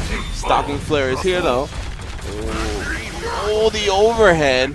They can't just hold down back on me, but he doesn't get the full combo. And yeah, every time he's done an active switch, he's been mashing that jab, so he's going to get caught by Godslayer. Bring him down again. Easy hyper combo. Look at him bleed. Reality Storm is available at this point. Serpentaurus, though, might want to be thinking of activating his own. He was just a surge or two away from getting enough. However, he's going to have to deal with this Reality Storm now. Jetta is Zen waiting in the wings, maybe trying to come in because Gamora is bleeding. I like the idea of keeping it to the air, avoiding majority of these mix-ups. A lot of chip damage though. Neo being very smart, knowing that if he tags out in that situation. Nice block of the overhead.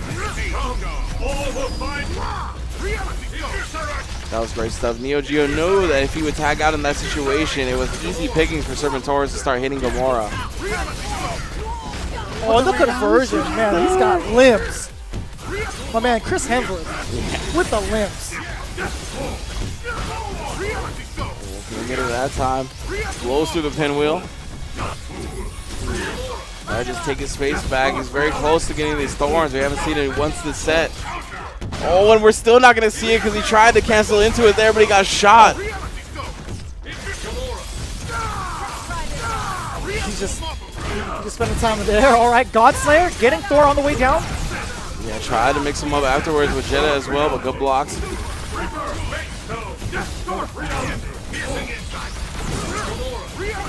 A meteor smash. Nice to be able to finish off Neo Geo. Neo Geo does have a full space storm now. He's going to use it. He's going to try to finish off the Stormamo, but one of the bear characters fighting in the box because of how much he can put on the screen. He hasn't been trying to load up though. He hasn't even been trying to do any reality surge. He's blocking it eventually. You just sit there and block in space box. You are going to die. That was nasty. The dash in, hard kick, dash right back over for another hard kick. That was way too much to block. While in that box. I'm very surprised he wasn't mashed on that reality surge a little bit more. Fortunately for Neo Geo, he couldn't finish the combo. Did get to open up initially though. Serpentorus has a lot of reality storm to work with. Neo Geo just staying on the other side of the screen, not wanting any of it. Are we looking for an air command grab? If he's holding that up back? No, not just yet. Just go with the realities. Grab this miracle. Oh my god. Put him in the hurricane, please. There we go. No. The other guy did it. Jetta got his own grab going, and that should be a 3-0 for Neo Geo. That was a big turn of events. I honestly thought he got the command grab. I got mixed up because you know how they both start with like a spin. Yeah. But now Neo Geo is going to be the one taking his spot in winner's side grand finals with a 3-0 over Serpentorus. Yeah, man, I really think he needed to pull out the air command grab in that scenario. Right. Neo Geo was just holding up back with the Jetta, looking to avoid the elements of the reality storm. But wanna net him a victory, unfortunately. Thank you all for joining us here on the Latin America qualifiers. Again, that was your winners finals. So Neo Geo is going to be sitting pretty winner's side. Serpentorus is going to be awaiting the winner, I believe, of Moise and Zeka. Yeah, either one, he's going to be fighting off against a Ghost Rider specialist. From what we've seen throughout this tournament, these guys have been really putting on a show with their respective Ghost Riders. I wouldn't say like different styles of play, but their lockdown is pretty insane. Yeah, right. I think they're just both utilizing the character how he should be utilized, right? They're both letting the motorcycle supers rip, using him for lockdown, using him for cross-ups with attack, using a lot of instant overhead jump H's, playing the distance game, using the jump on it supers, spin state knockdown to set up as well. So yeah, I think they're just all they're both utilizing all of Ghost Rider's tools to full capability. Right. Yeah, and we're going to see that between these two again. Moise versus Zeka. Who's going to be the premier Ghost Rider player to face off against Serpentorus in the losers finals? Again, these are 3 out of 5 for those of you joining us just now. This is the Latin America top 8. We've narrowed it down to the final 4. Yeah, my man, Neo Geo, the classic console, is in grand finals winner side. The classic multi-game, capable of all. Gibby would be proud. Oh yeah. The Neo Geo specialist himself. He plays a lot of old games. Shout out to Gibby. Yeah, a lot of our competitors actually play a lot of old games as well. A lot of the information that we got, they all say they've been playing Marvel for a long time, at least Marvel 3, but a lot of them have gone back to X-Men vs. Street Fighter, Children of the Atom, yeah. Marvel 1. Like, a lot of our competitors have been Marvel players for a very long time. It's just one of those games, you know, one of the series, I should say, I guess. This is once it gets you, it doesn't let you go. No unless, you know, it kicks you out of a lobby like it just happened now. Fine. Sometimes it'll let you go if that happens. It happens. But yeah. Nobody mentioned Marvel superheroes, where the stones originated. That's true, actually. Yeah, that's a great point. Marvel vs. Capcom Infinite, the stones here, kind of a callback, right? To Marvel vs. superheroes, exactly. They called them the Infinity Gems back then. Yeah. Everybody was just trying to stop Thanos from wreaking havoc. Yeah, exactly. And, oh man, we actually didn't get to see any Thanos today. I'm sad about that. Yeah. I've seen some players who put Thanos to work in Marvel vs. Capcom. I know Joey D, I believe, plays that Zero Thanos. A lot of the people that play, like, when it comes to Thanos teams, right, I see a lot of very strong point characters to tag in easily to the big body Thanos damage, right? Yeah. Definitely one of the harder hitters. The palm loops as well, very fun to execute. Yeah. Utilize well with Space Stone too, because if you get him in the box, you can get those loops easier. Yeah, that's true. Actually, Mid-screen, you can get the corner loops mid-screen if you put them in the Soul Stone box, or the Space Stone box, excuse me. That is a great point as we are here down for our top 4 at this Latin America qualifiers. Again, if you're just joining us, there's been a lot already decided for Battle for the Stones. All the Storm Bearers have been decided. Richard Wynn for Soul Stone. Power Stone is belonging to Cloud 805. Kazunoko has that Time Stone. Space belongs to Sagtap. Timo, we saw, capture the Mind Stone at Canada Cup, which in incredible fashion. And Reality Stone is a part of Linge for the Latin America representatives. And of course, all of those people will be joined by the online qualifiers. Ali Yoon has already qualified for Europe. I was going to say 3 of them. Yeah, as well as the Latin America qualifier, which we're determining today. Next week will be North America. And of course, all those people will be joined by the 7 EVO champions of Ultimate Marvel vs. Capcom 3. And of course, Viscount, who won Vanilla. Yeah, that totally counts. He was the first one right out the gate for Marvel. He actually solved that game. He was the first one to solve that game. Like, just straight up. Like, that game, he solved it. Wesker, Hager, Phoenix. I think, honestly, the in-game team, or the in-game best team was Dante, Hager, Phoenix. Just because Dante was ridiculously vanilla, but we didn't get to see it play out. I think, actually, PR Rock, right? He used Dante, Tron, Phoenix, right? He actually reset the bracket against Viscount. I remember him landing the level 3 super with Tron Bond, and that was the hypest moment in the ballroom. Even the commentator's mic blew out as soon as it happened. If you ever watch that replay, you'll hear somebody yelling for dear life as soon as that super lands. So that game got solved pretty quickly. But Viscount definitely was an incredible player, or always has been an incredible player. We saw him really solve Marvel vs. Capcom 3 when it first came out. Ever since then, he's been struggling here and there. Real life has caught up to him, as it's caught up to so many of us. But we're going to see him at Battle for the Stones again on December 8th through the 10th over in Anaheim at the Hilton on Capcom Cup weekend. Part of the PlayStation experience and all of that. Yeah, along with the other 6 previous EVO champions. So Viscount making it the 7th. There's going to be 16 competitors over for the Battle for the Stones tournament. These guys are going to be competing for at least over 30K. Let me see if I can name them. What was it? Viscount, Flocker, Justin, Champ, Chris G, Ryan LV, and King Blue River. Yep. All right, that's pretty easy. I played some Marvel vs. Capcom 3. All right, so we're gonna have Zeka versus Royce. If you were gonna get it, I was already done. I wanted to name it in order, but I knew as soon as I didn't put Champ second, I messed up. Oh, tried to chase him down with the slam jab. Yeah, he was just out of range. Zeka now is gonna take full advantage of that. Getting the reset afterwards. Yeah. Oh, I didn't see that reset coming. I thought he was going to go for the anti-air chain. Oh, the reality surge just runs out. Oh, and he tries to get the whips going, but Zeka been too overwhelming with this Gamora. Oh, the instant overhead. God damn. Jump on it. You just got to keep blocking my man Reality Storm. Please let me out. The ice is there. Thank you, raised ice into the level 3. Just give me the damage I can get. With authority. He's an angry person. My man Nova Javelin coming in hot. Trying to smack with a chain from long distance. Reality surge. Getting the bike first. Yo, you don't care about ice, bro. He doesn't. That hyper armor going right through it. Level 3? Level 3? Oh, no, it gets stopped anyway. As it is a dead man walking. Okay, that solves that.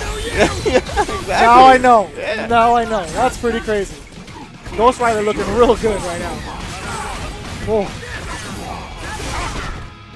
Oh my goodness, Gamora living on a pixel. Oh, put that gun away. That's some Indiana Jones stuff if I ever seen. This game was made in Japan. Bring it back the other way. Oh. Good blocks. He knows. Oh, he's getting in the back of Nova. He's like, no, don't touch my boy. Cool, yes. Damn, man, Nova's head's on fire. Did you see that? Yeah. That was Super Saiyan Nova. They were standing on the same block. That was crazy. I like that a lot. Yo, Moy's really picking up the slack here. with that Ghost Rider. A little rocky in the beginning, but still managing to clutch it out over Zeka 1-0. You gotta respect the motorcycle, man. I know it's mad weird to just have to be like, leave it alone, but you kind of have to do it. Oh, smacked up in the beginning. Can't get a full combo off of it though. Jump on it, cancel into. Oh, he actually got to the other side. Wow. Easy pickup. And do some staircase dolphin style. Oh, why are you trying to press buttons? Reset into the counter switch. Into I'm dodging that with my jump H. Yeah, that might have been a push block. I don't know what button that was out the gate. But Moise caught it, activating that storm. I'm gonna avoid that, but can you avoid this? Nah. Look at the damage too. What a good payoff. And he's wasting stone time. This guy has all the strategies. Man, that's some skirt if I've ever seen it. I'll tell you that much. Oh, swings over the head. My man Nova is crouching.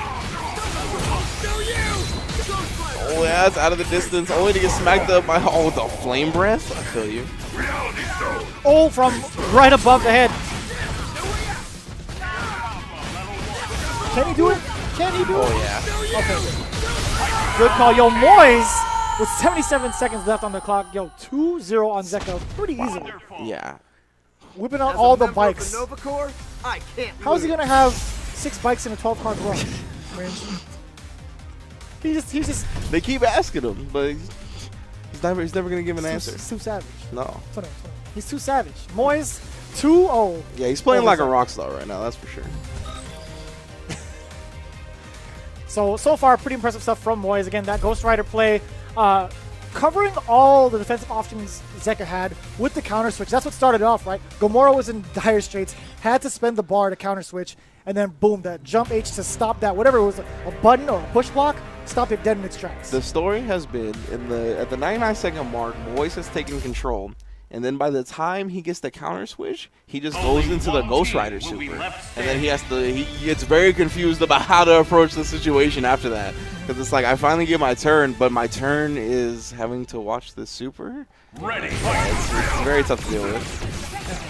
And it's just super smart. Good awareness from Moise. Like, as soon as he sees the storm activation, he's just gonna ride the bike. Yeah, absolutely.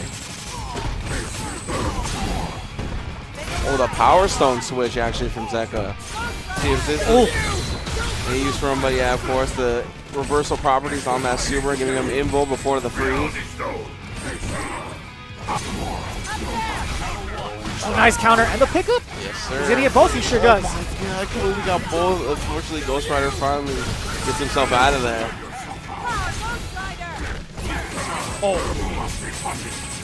Whip. Oh, the reset! He got the word! I thought the follow-up was coming. You gotta stare at your own sins? I don't know how that's gonna feel. Try for the Power Stone, but the ice is there. Even if you lose Zeka, you got the moral victory. Loses Gomorrah already. Full Power Stone on deck. I don't know if this Stone Switch is going to benefit him at all. Moise looking to clean it up right now. Is that it? Yeah, it is. Jump on it. Moise 3-0 over Zeka. He will be taking his spot in losers finals. I can never tell how much scaling is involved when it comes to back-to-back supers. It's a little weird. For sure. It's It depends on the scenario. Right. So we're gonna have Serpentorus versus Moise as our losers finals. Serpentorus, of course, was rocking that Monster Hunter, I believe. No, he's got a Thor Mamu. Oh, Thor Dormammu, that's right. Yeah. There's my man Shin that was rocking the Monster Hunter. I was really looking forward to watching more of Shin, but unfortunately, he got the bot. It just happens sometimes. Look, man, early Storm activations were really his case there. Yeah. I mean, he definitely had the right idea overall. He still had a chance to win, but as soon as that activation comes out at the wrong time, it's just lights out. Yeah, exactly. So Serpentorus, yeah, we've been rocking the Thor Dormammu. We saw the Strider Doctor Strange Mind Stone team come out for just a match. Unfortunately, again, we talked about it a little bit. The Strider, once that character dies, if you don't have significant damage done already, if you don't have a significant life lead, it's going to be real tough to bring it back. So probably going to see a lot more of the Thor Dormammu up in this set, I believe, going up against Moise's Ghost Rider Nova. Super solid, by the way. His high-low mix-ups on incoming has been kind of ridiculous. And then his reaction to, or like his answers to certain situations that his opponents bring has always been Mike. Yeah, I mean, when the first match we saw him, right, we were like, who beat this guy?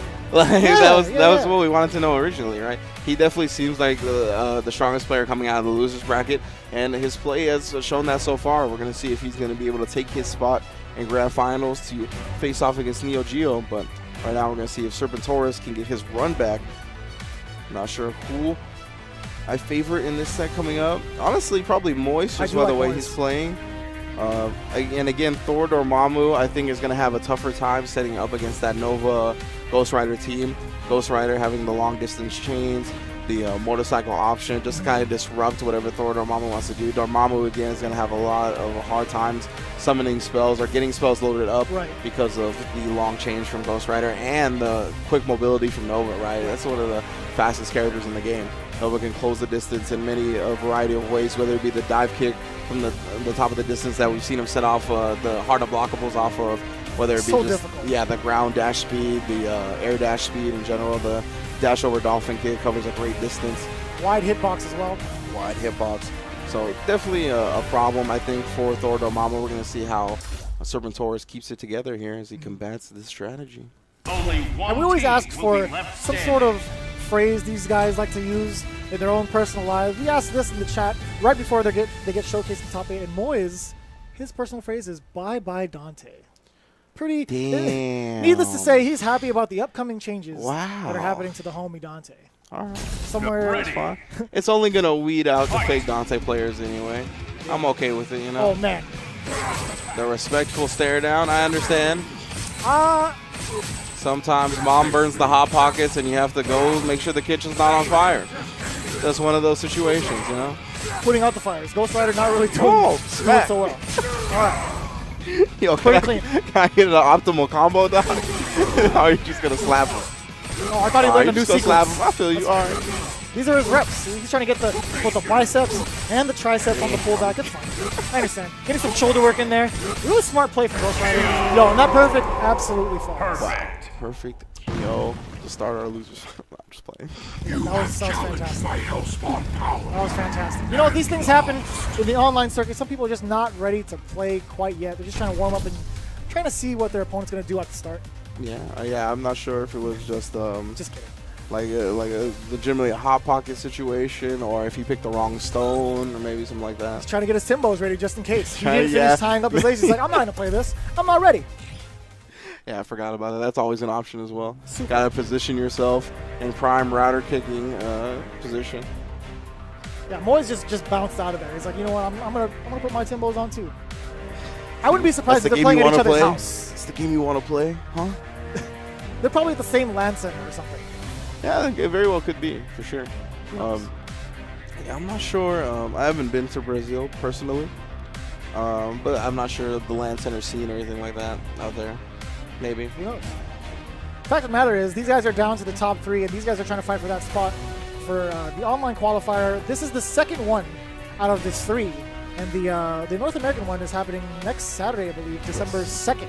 So again, those 3 qualifiers are fighting for that spot at the Battle for the Stones tournament taking place at the Anaheim Convention Center December 8th through the 9th, or 8th through the 10th. 8th through the 10th, yes. Yeah. And that's happening a part of the PlayStation Experience as part of the Capcom Cup. Exactly.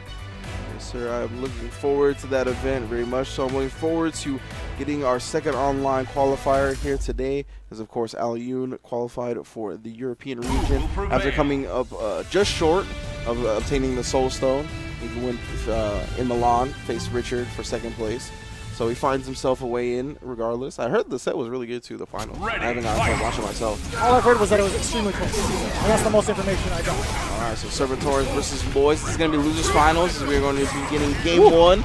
Both players ready and swinging. You went for the follow through?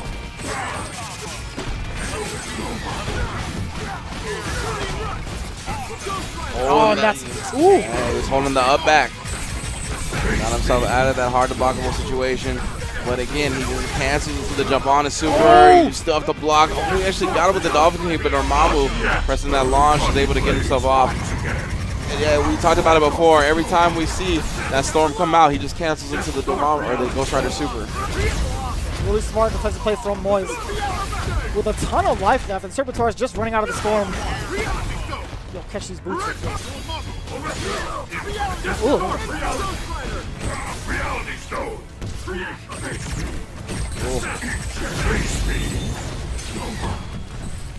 And going for the jump on it, but a little bit too far of a distance at this point. Reality Surge on both sides. We got the Thorns out as well. Oh, chuck the Mjolnir at him. Gonna get both. My man Thor can finally throw the hammer. Thank you, Capcom.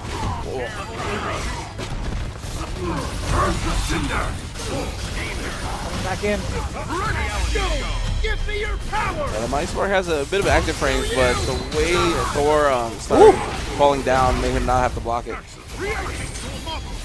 The producer definitely like that little scramble over there. Oh, the Lightning able to come out, and the super gets canceled into, but nice air dash back to avoid it. However, Moise still on the offensive.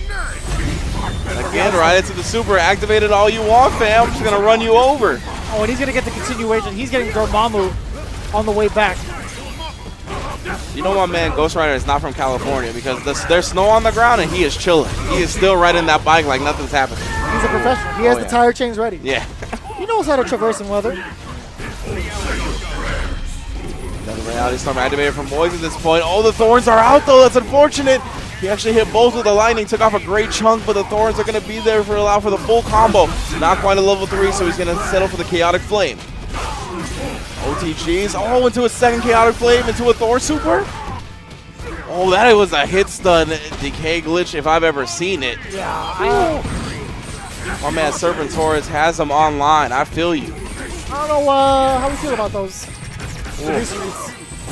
That is, I mean, my man is all the way legal. My man Timo has a stone using that stuff, and the wheelie will pop on you. Reality Storm. Oh, he doesn't have a level 3. Oh, you can't block those flames. Oh, nice. The toes. I like that. Yeah, we don't really have any regulation on. That is all the way legal. No soft bans or anything on. That's all the way legal, as far as I'm concerned. Duly noted. Yeah, it is gonna get patched though. What happened? Yeah, next patch. Yeah, next patch is not gonna be an issue. Next patch, but right now, do it. Use it. Yeah, that's fair. Pick Dante. Did he stop it on purpose? I'm not was sure, there a honestly. continuation? It seemed like he could have got a little bit more, but regardless, boys are starting off this one with the first blood, taking them all the way to the corner. All those Dolphins for almost 50%.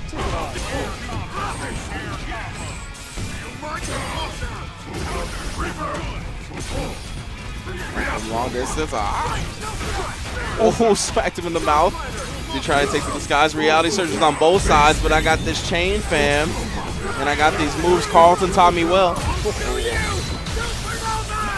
Yeah, but still gonna fall. Oh, they still fall all the way to the ground after that? That's so good. Oh, the slide into the instant overhead. So close. Moise responded in kind a little bit too far that time, but as soon as you want to take to the skies, Nova's there. Oh my goodness, smacked him up. Yo, dog. Keeping him in check, yo, Moise. Moise got a lot of help. There we go, Reality Storm. Oh, smacked him. Like, he doesn't care. Yo, my man, his head is already on fire. You think the dragon's... Ooh. He saw him take off, stood up. He's like, nah, we're going to cancel this flight. That's my favorite. I got to change my flight ticket. That's my favorite. The empty air dash low. That's what I'm talking about. I like the mobility. It's so slick. Just seeing those kind of mix-ups is just so fun to watch. Nova's it sucks trying to defend against it. Don't get me wrong. Oh, yeah, of course. Bless you over there. Nova's actually so much cooler in this game than he was in 3. Yeah. I have to say. Yeah. So much cooler. Why is that? You got to educate me.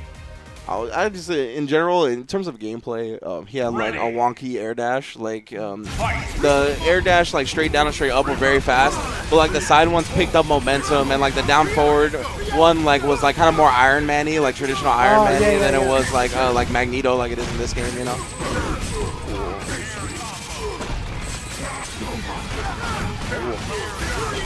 Bring him back down. Yeah, I like the push blocks just to make sure he doesn't have to keep blocking that super and allow Moise or allow certain Taurus, I should say. There's the opening for certain Taurus. Dropped it though. One spell for Dormammu, Moise getting a rip. Oh, we caught him holding that up back. I saw that stand jab hit.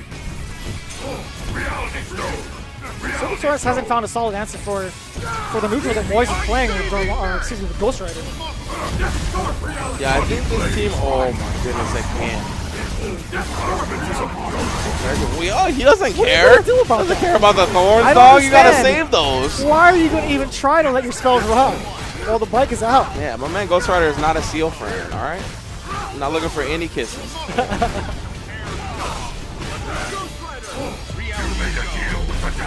Yeah, he wants to get that space back. Oh, gets thrown. Doesn't combo off the Dragon's Breath, unfortunately. Oh, Nova's on the other side. Gets him out of the way of the Dragon's Breath. No, it's going to mess it up. Yeah, so he immediately goes back into Ghost Rider. Drags him back down a little bit too far for the OTG. Doesn't quite hit the instant overhead either. Nice, perfect push block on the Reality Surge. Send it back at him. Oh my goodness, Dormammu's still not out of the stage yet. He's going to spin a bar and attack. Gets smacked up anyway. Oh, the conversion. The active switch to Thor. Oh, nice, mighty smart. Oh, he dropped it. He could have go that way, and then he tried to get the Dark Hole, gets slapped up. The jump on is super. It's not going to do enough damage to kill him off. It does, actually. Moise Reality Storm is going to activate it up. Tries for the ice to get out of there. Oh, nice scooped up. No motorcycle super for you just yet. He's going to do it as soon as he wakes up, as soon as he gets that space. No, he's actually buying his own time. He doesn't need it right now. He's got all the defense. I'm going to try to reflect it back. Couldn't find it, though. Reality Surge of his own, buy him some time before that Reality Storm runs out. The big jump and swing. He caught him with a Mjolnir throw. Moise came in hot from the air, got the conversion. This should be it. He's got a lot of health, but he's going to try to jump on it anyway. Oh. That's 11K, my bad. Yeah, man. He's a beefy man. Oh, he's going to get the combo. Yeah, bring him all the way down. No counter switch meter available from Moise. He does have a Reality Storm available, though. My man, you better not get scooped. Don't get scooped. Oh.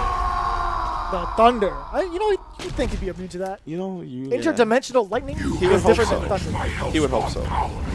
Yeah, in that scenario, the only way I saw that playing out in Serpentor's favor is if he somehow dodged that first lightning, right? Because you knew he was not going to wait. It was either that or Moise makes the mistake of waiting for the Reality Storm to activate while he's on the ground. Right. Because I think a Thor level 3 command grab would have been super sick in that scenario. I think Moise would have been susceptible to it if he got like an element out early. Like let's say he got the fire out and he was on the ground. He probably would have been waiting for the fire to come out and maybe open up himself in that quick scenario to a command grab. But no, too smart for that. I can totally see that happening. We haven't seen any real command grabs from Serpentor whatsoever. Yeah. Maybe he's saving it for Nationals. Who knows? Could be. He's got to make it there first, though. Yeah. This is how you make it there. The Battle for the Stones online qualifier. Oh, wow. Great block in that light kick.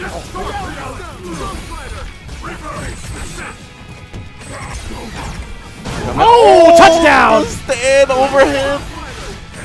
When the Q fly stuff fails, we go back to all reliable. He caught the audible from way downtown. Nice continuation from Serpentorus. Purification, lightning, all the elements. Rose Garden coming in. Low.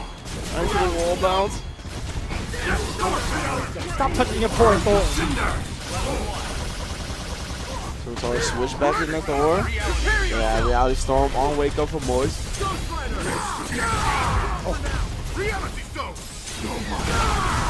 Nice, caught both characters. Oh man, the classics. Good defense from Moise.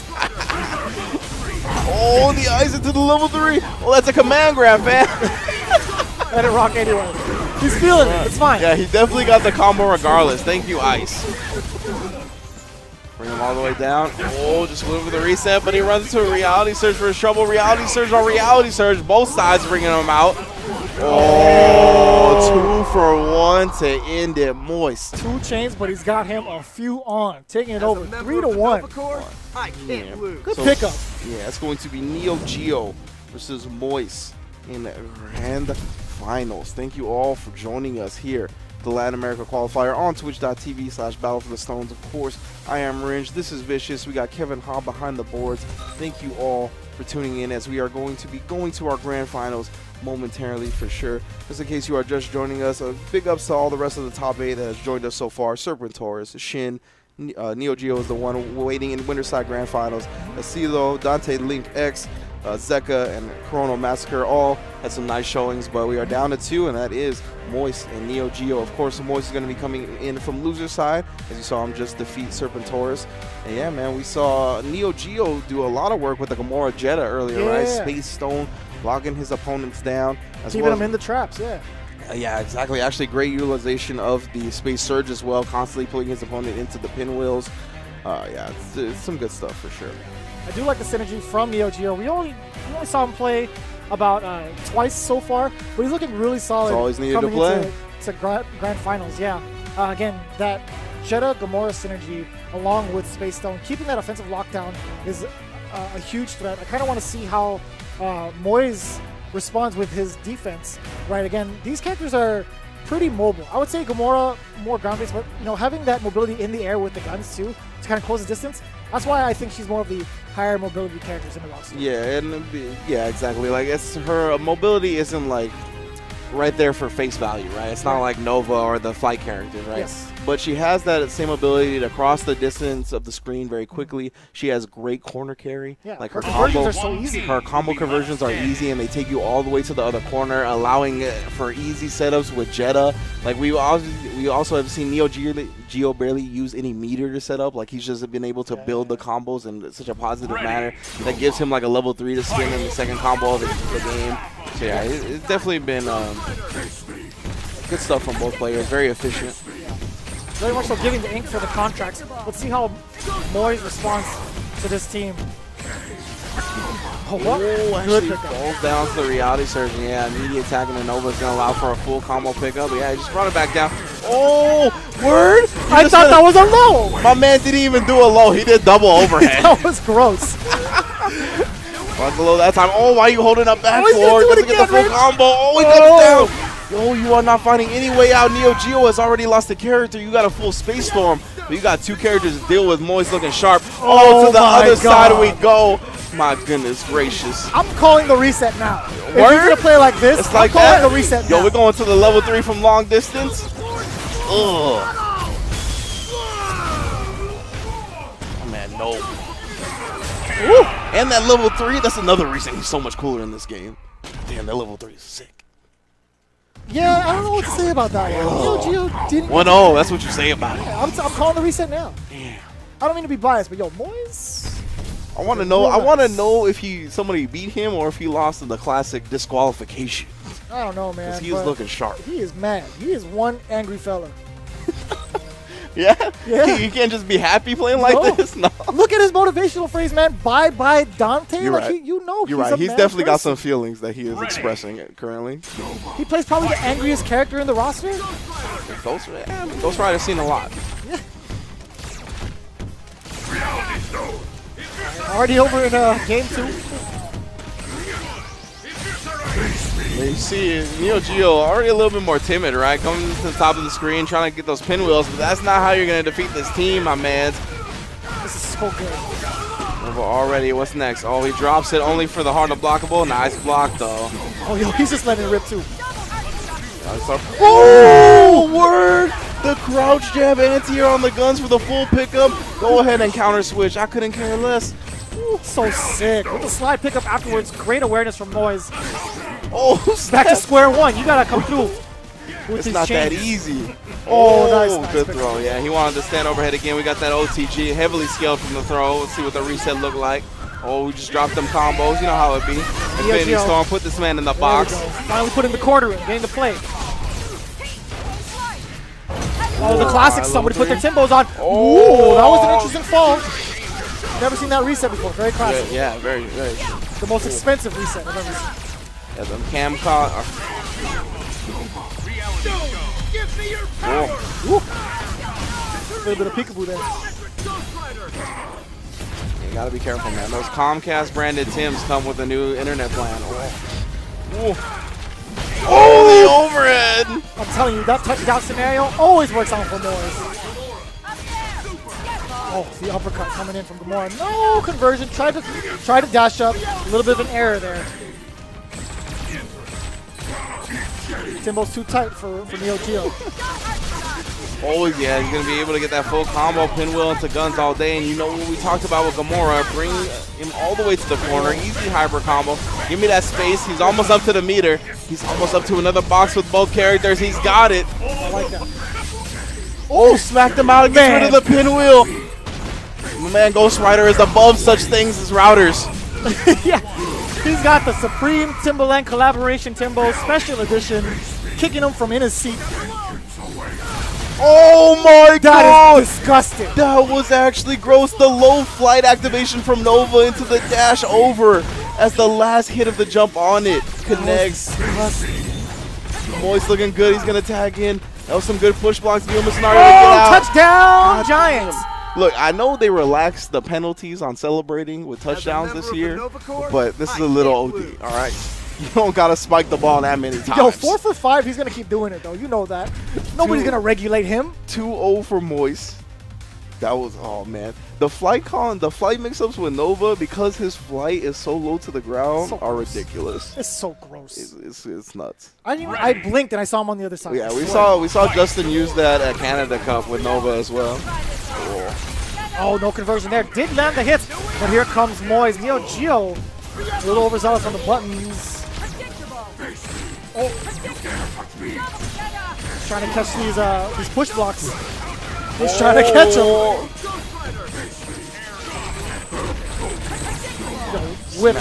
Whip her into shape. He just threw a javelin at that pinwheel. My energy with energy. Oh, Jedi catches both. Man, not gonna do a full combo on Jedi. Recovers instantly. Whoa. Nice switch off. Very hard to block. Yeah, 2 bars available for Moist at this point if he wants to counter switch.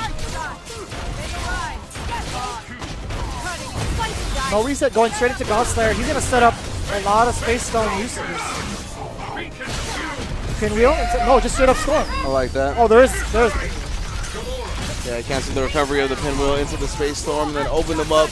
Having us, okay, he is going to spin the level 3 at the end here. Nova is out of there. I mean, but we still got Ghost Rider to deal with. I never thought I'd say that. Never in my life I thought I'd say that. Infinity Storm activated for the Ghost Rider at this point. Yeah, he's going to want to try to make him block the Fire Pillar on the ground so he can get a mix-up like the instant overhead or something like that. But without anybody else to set him up, it's going to be a real rough going for Ghost Rider to get that scenario. Oh, did get a hit, but it wasn't enough.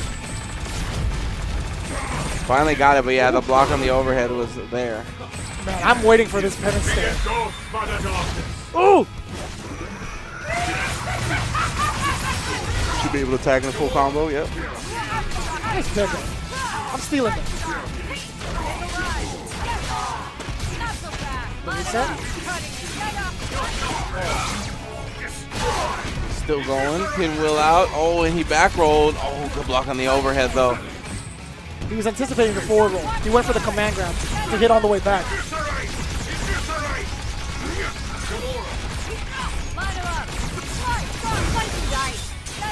Godslayer to keep the lockdown going, but there was a nice push block. Not enough. Moise getting clipped.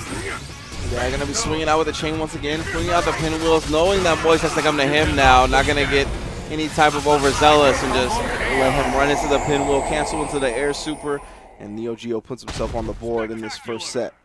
Look, I'm a fan of the people on the winner side retaining their victories and remaining undefeated. I'm a huge fan of that.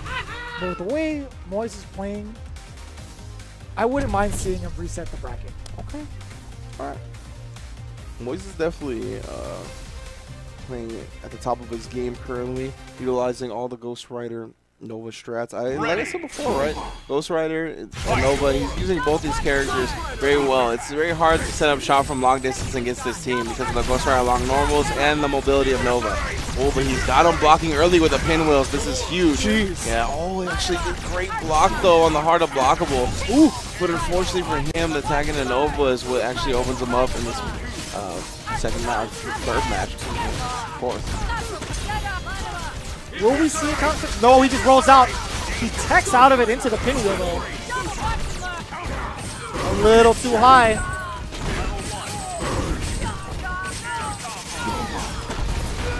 Nova gonna bring him all the way to the corner, but no, actually a little bit too much hit stun for that to hit, but oh, tricky stuff. Yeah. God Slayer tagging Jetta. Oh, and it clipped. Ghost Rider pressing a button. Neo Geo looking much better here in this game 4. Oh, but as soon as I say that, gets tagged by the Ghost Rider into the Nova tag, counter switch into active switch, trying to keep up the aggression. We're going to punish that after the push block instead. Oh, he thought, yeah. He got ice too. Yeah, instead of the punish, he actually gets the Reality Storm activation, which grants him the interval frames to avoid that super. Ooh, there's the conversion. Yeah, off the jab too. Good call from Moist. That's the incoming. Space Storm. He will be able to kill Nova if he gets a solid hit here. Trying to put out as many pinwheels as possible to make him block on the ground. Oh, but the launch is there. Going to level 3. There it is. By far the coolest level 3. Yeah, not a bad decision from Neo Geo at that point, since he is able to get rid of one character. Moist is gonna have his Reality Storm available, but he's not gonna use it just yet. Hits him out of the sky. Oh. Too far. Oh my goodness, he's just making him block all these changes. So difficult for Jetta to set up shop like this. Doesn't have a ground dash or anything like that. Has the Morgan float dash, so he's just kind of having to jump up forward, trying to reflect the Reality Surge, trying to get something out. Oh, finally gets the quick pinwheel. Great snipe on that pinwheel. The patience from Neo Geo. Moist had it all controlled in neutral. There's the reaction. Activation is crucial. God, get in the face. Top of the screen, he goes again, trying to avoid pillar. Oh yeah, you gotta be careful throwing out the pinwheels when that pillar of ice is, or pillar of thunder, excuse me, is there. Oh, nice. Air grab. Good blocks. Block on the roundhouse. Oh, trades. Oh, sticks with the up back, managed to avoid it. Now the thing is, Moist has to be careful. He doesn't have a Reality Storm activation to bail him out of the level 1. Yeah, that was pretty close. I was going to say, yeah, if he got close and went with the wild swings again, he didn't have a Reality Storm to activate to avoid the level 1 reversal super from Jetta. But he's not going to have to worry about that as we have a reset of the bracket. Moist defeating Neo Geo 3-1 in this first best of 3. I was thinking if he goes with the slashes, he can cancel into the bikes. Can he? Like if he's going with the slashes and tries to cover himself, if he can't use Reality Stone again. Can he go into the bike? Yeah, I was thinking about that as well. He might be able to turn to that. I'm not sure. Well, the reset happened. You know, I called it the way Moist has been playing. Yeah. Playing very well. He's going to have to block these pinwheels, though. Oh, there we go. That's what I'm talking about. Neo Geo waking up with the mix-ups. Yeah, Moist has shown that he is played against Jetta once or twice, knows that, again, since Jetta doesn't have access to a ground dash or anything like that, right? Like, most of his mix-ups are going to hit you high. So good stuff from Neo Geo mixing it up.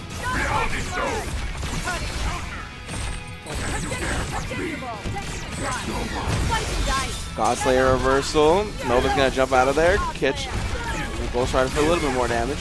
Woo! Stay right in there with that Nova strike. Bring him back down. Oh, the reset trying to get the instant overhead. Good block from Neo Geo. And that's what I was talking about, right? If he gets the push block on the big chain normals, he can punish with the level 1, tag into Gamora, full combo. Oh man, we see those Timbos going into action here. Oh, trying to close that distance. Not gonna happen just yet. Let's see the other side. Oh, great block from Neo Geo, and he gets the throw. He's got all the games. Of course he's gonna have that defense. He's ready for all scenarios. He's a hyper combo. Oh, he gets out of it. Preventing Gamora from getting punished hard. Oh, hyper combo reversal that time. Neo Geo has found the strat. Ghost Rider's not going to be able to just swing like he has been throughout the set. It's looking real good for Neo Geo. He might have found the change-up he needed.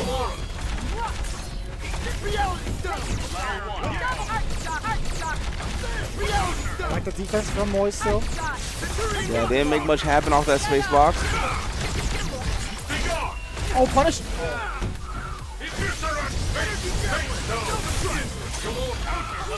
Oh, that dolphin kick. Caught Neo Geo off guard. Yo, climb those stairs. Oh, he actually Alright, I'm not sure if that was a genius reset or he dropped the combo. Either way, Moist staying alive so far. Has the Reality Storm available if he wants it.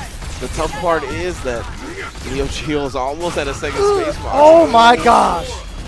How do you block that? Very good maneuvers from Neo Geo. And grab, pinwheel, cover the front.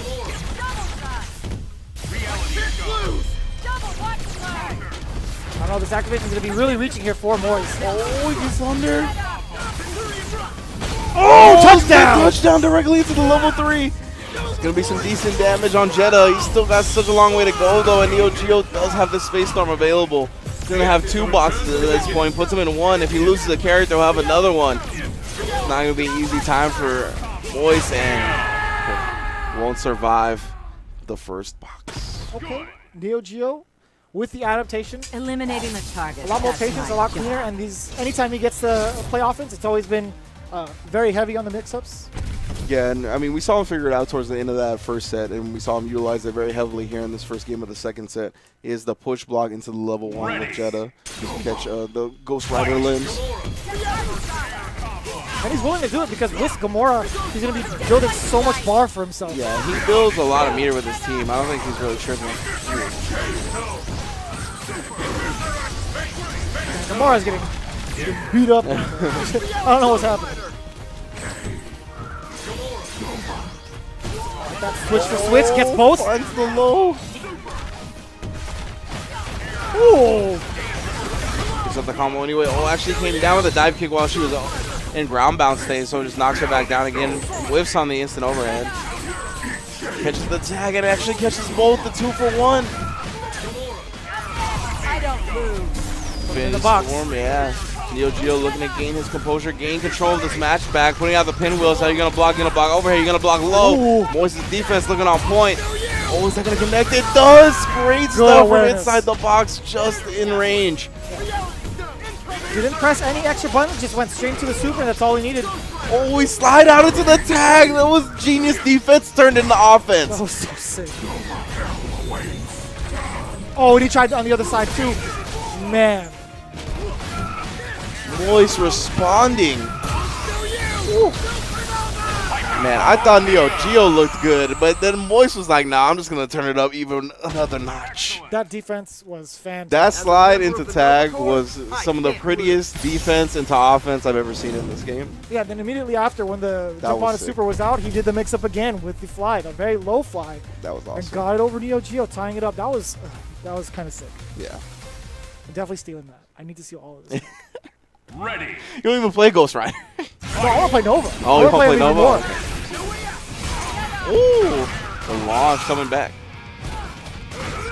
Nice, picks up the combo. I'm not going to lie, I do want to play Ghost Rider. I'm not going to lie.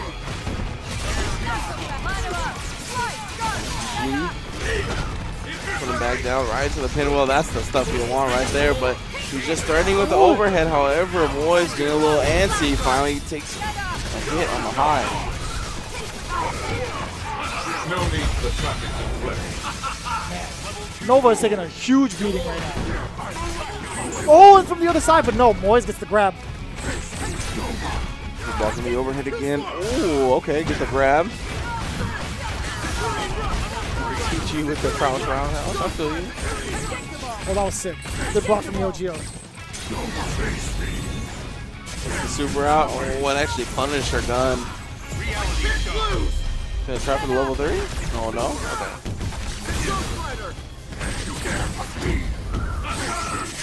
Wow.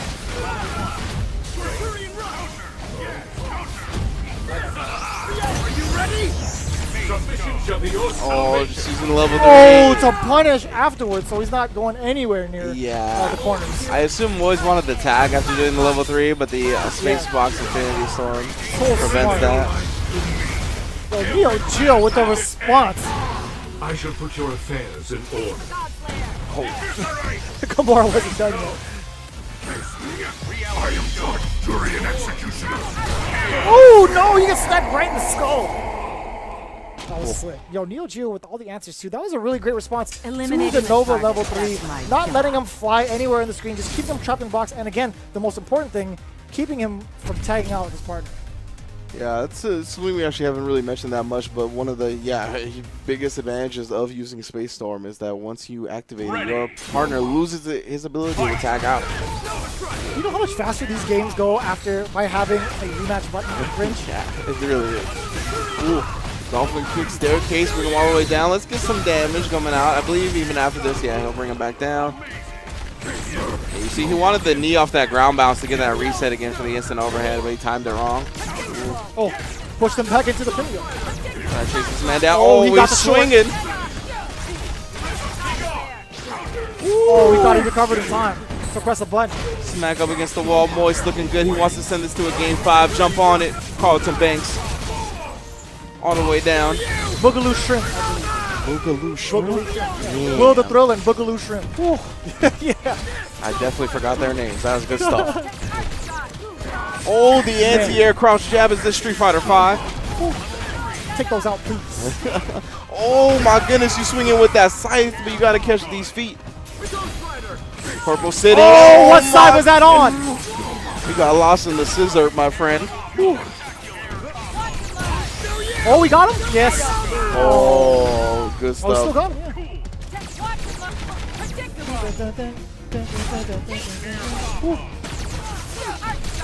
We saw some classic defense from the boys earlier while getting hit.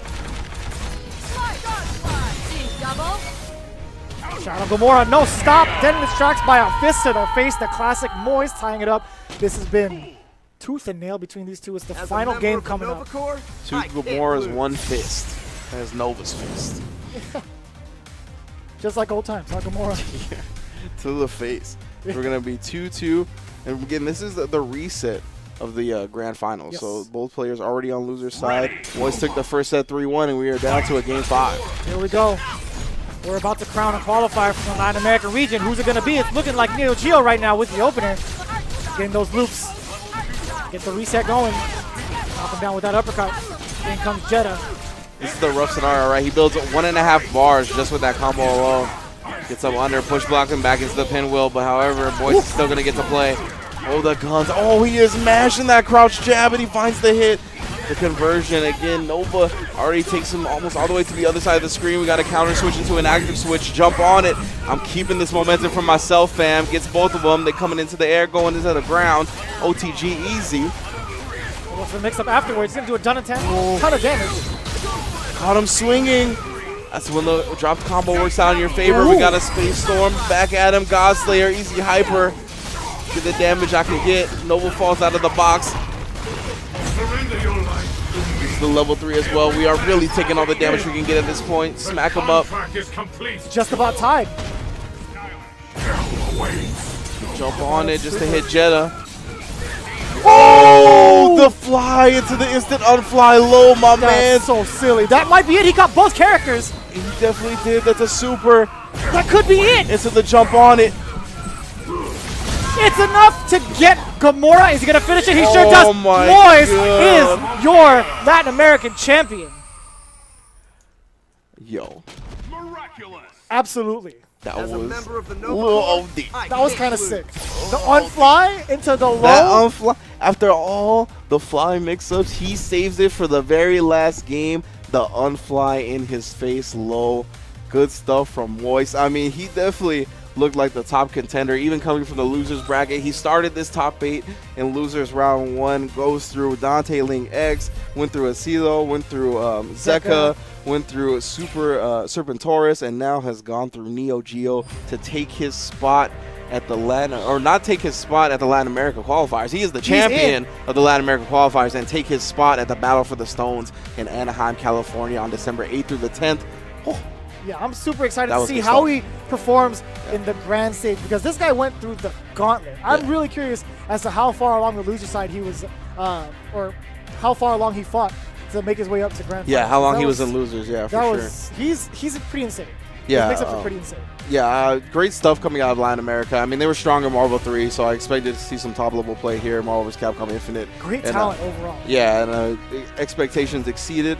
Just give you guys a quick rundown for everybody that's qualified for the Battle for the Stone so far. We have, of course, our 7 EVO winners, Bascan, Chris G, Justin Wong, F-Champ, Ryan LV, Kane Blue River, and Flocker. And then for the online qualifiers, we have Ali Yoon for Europe, and now Moist for Latin America. And then we're going to have the NA qualifiers next week. And the Stone Bearers, of course, Soul Stone for Richard Wynn, Power Stone for Cloud 805, Time Stone for Kazunoko, Space Stone for Stack Tap, Mind Stone for Timo, and Reality Stone for Lynch. So great stuff to all our competitors. I can't wait to see who takes that final spot at Battle for the Stones next week for the NA qualifiers.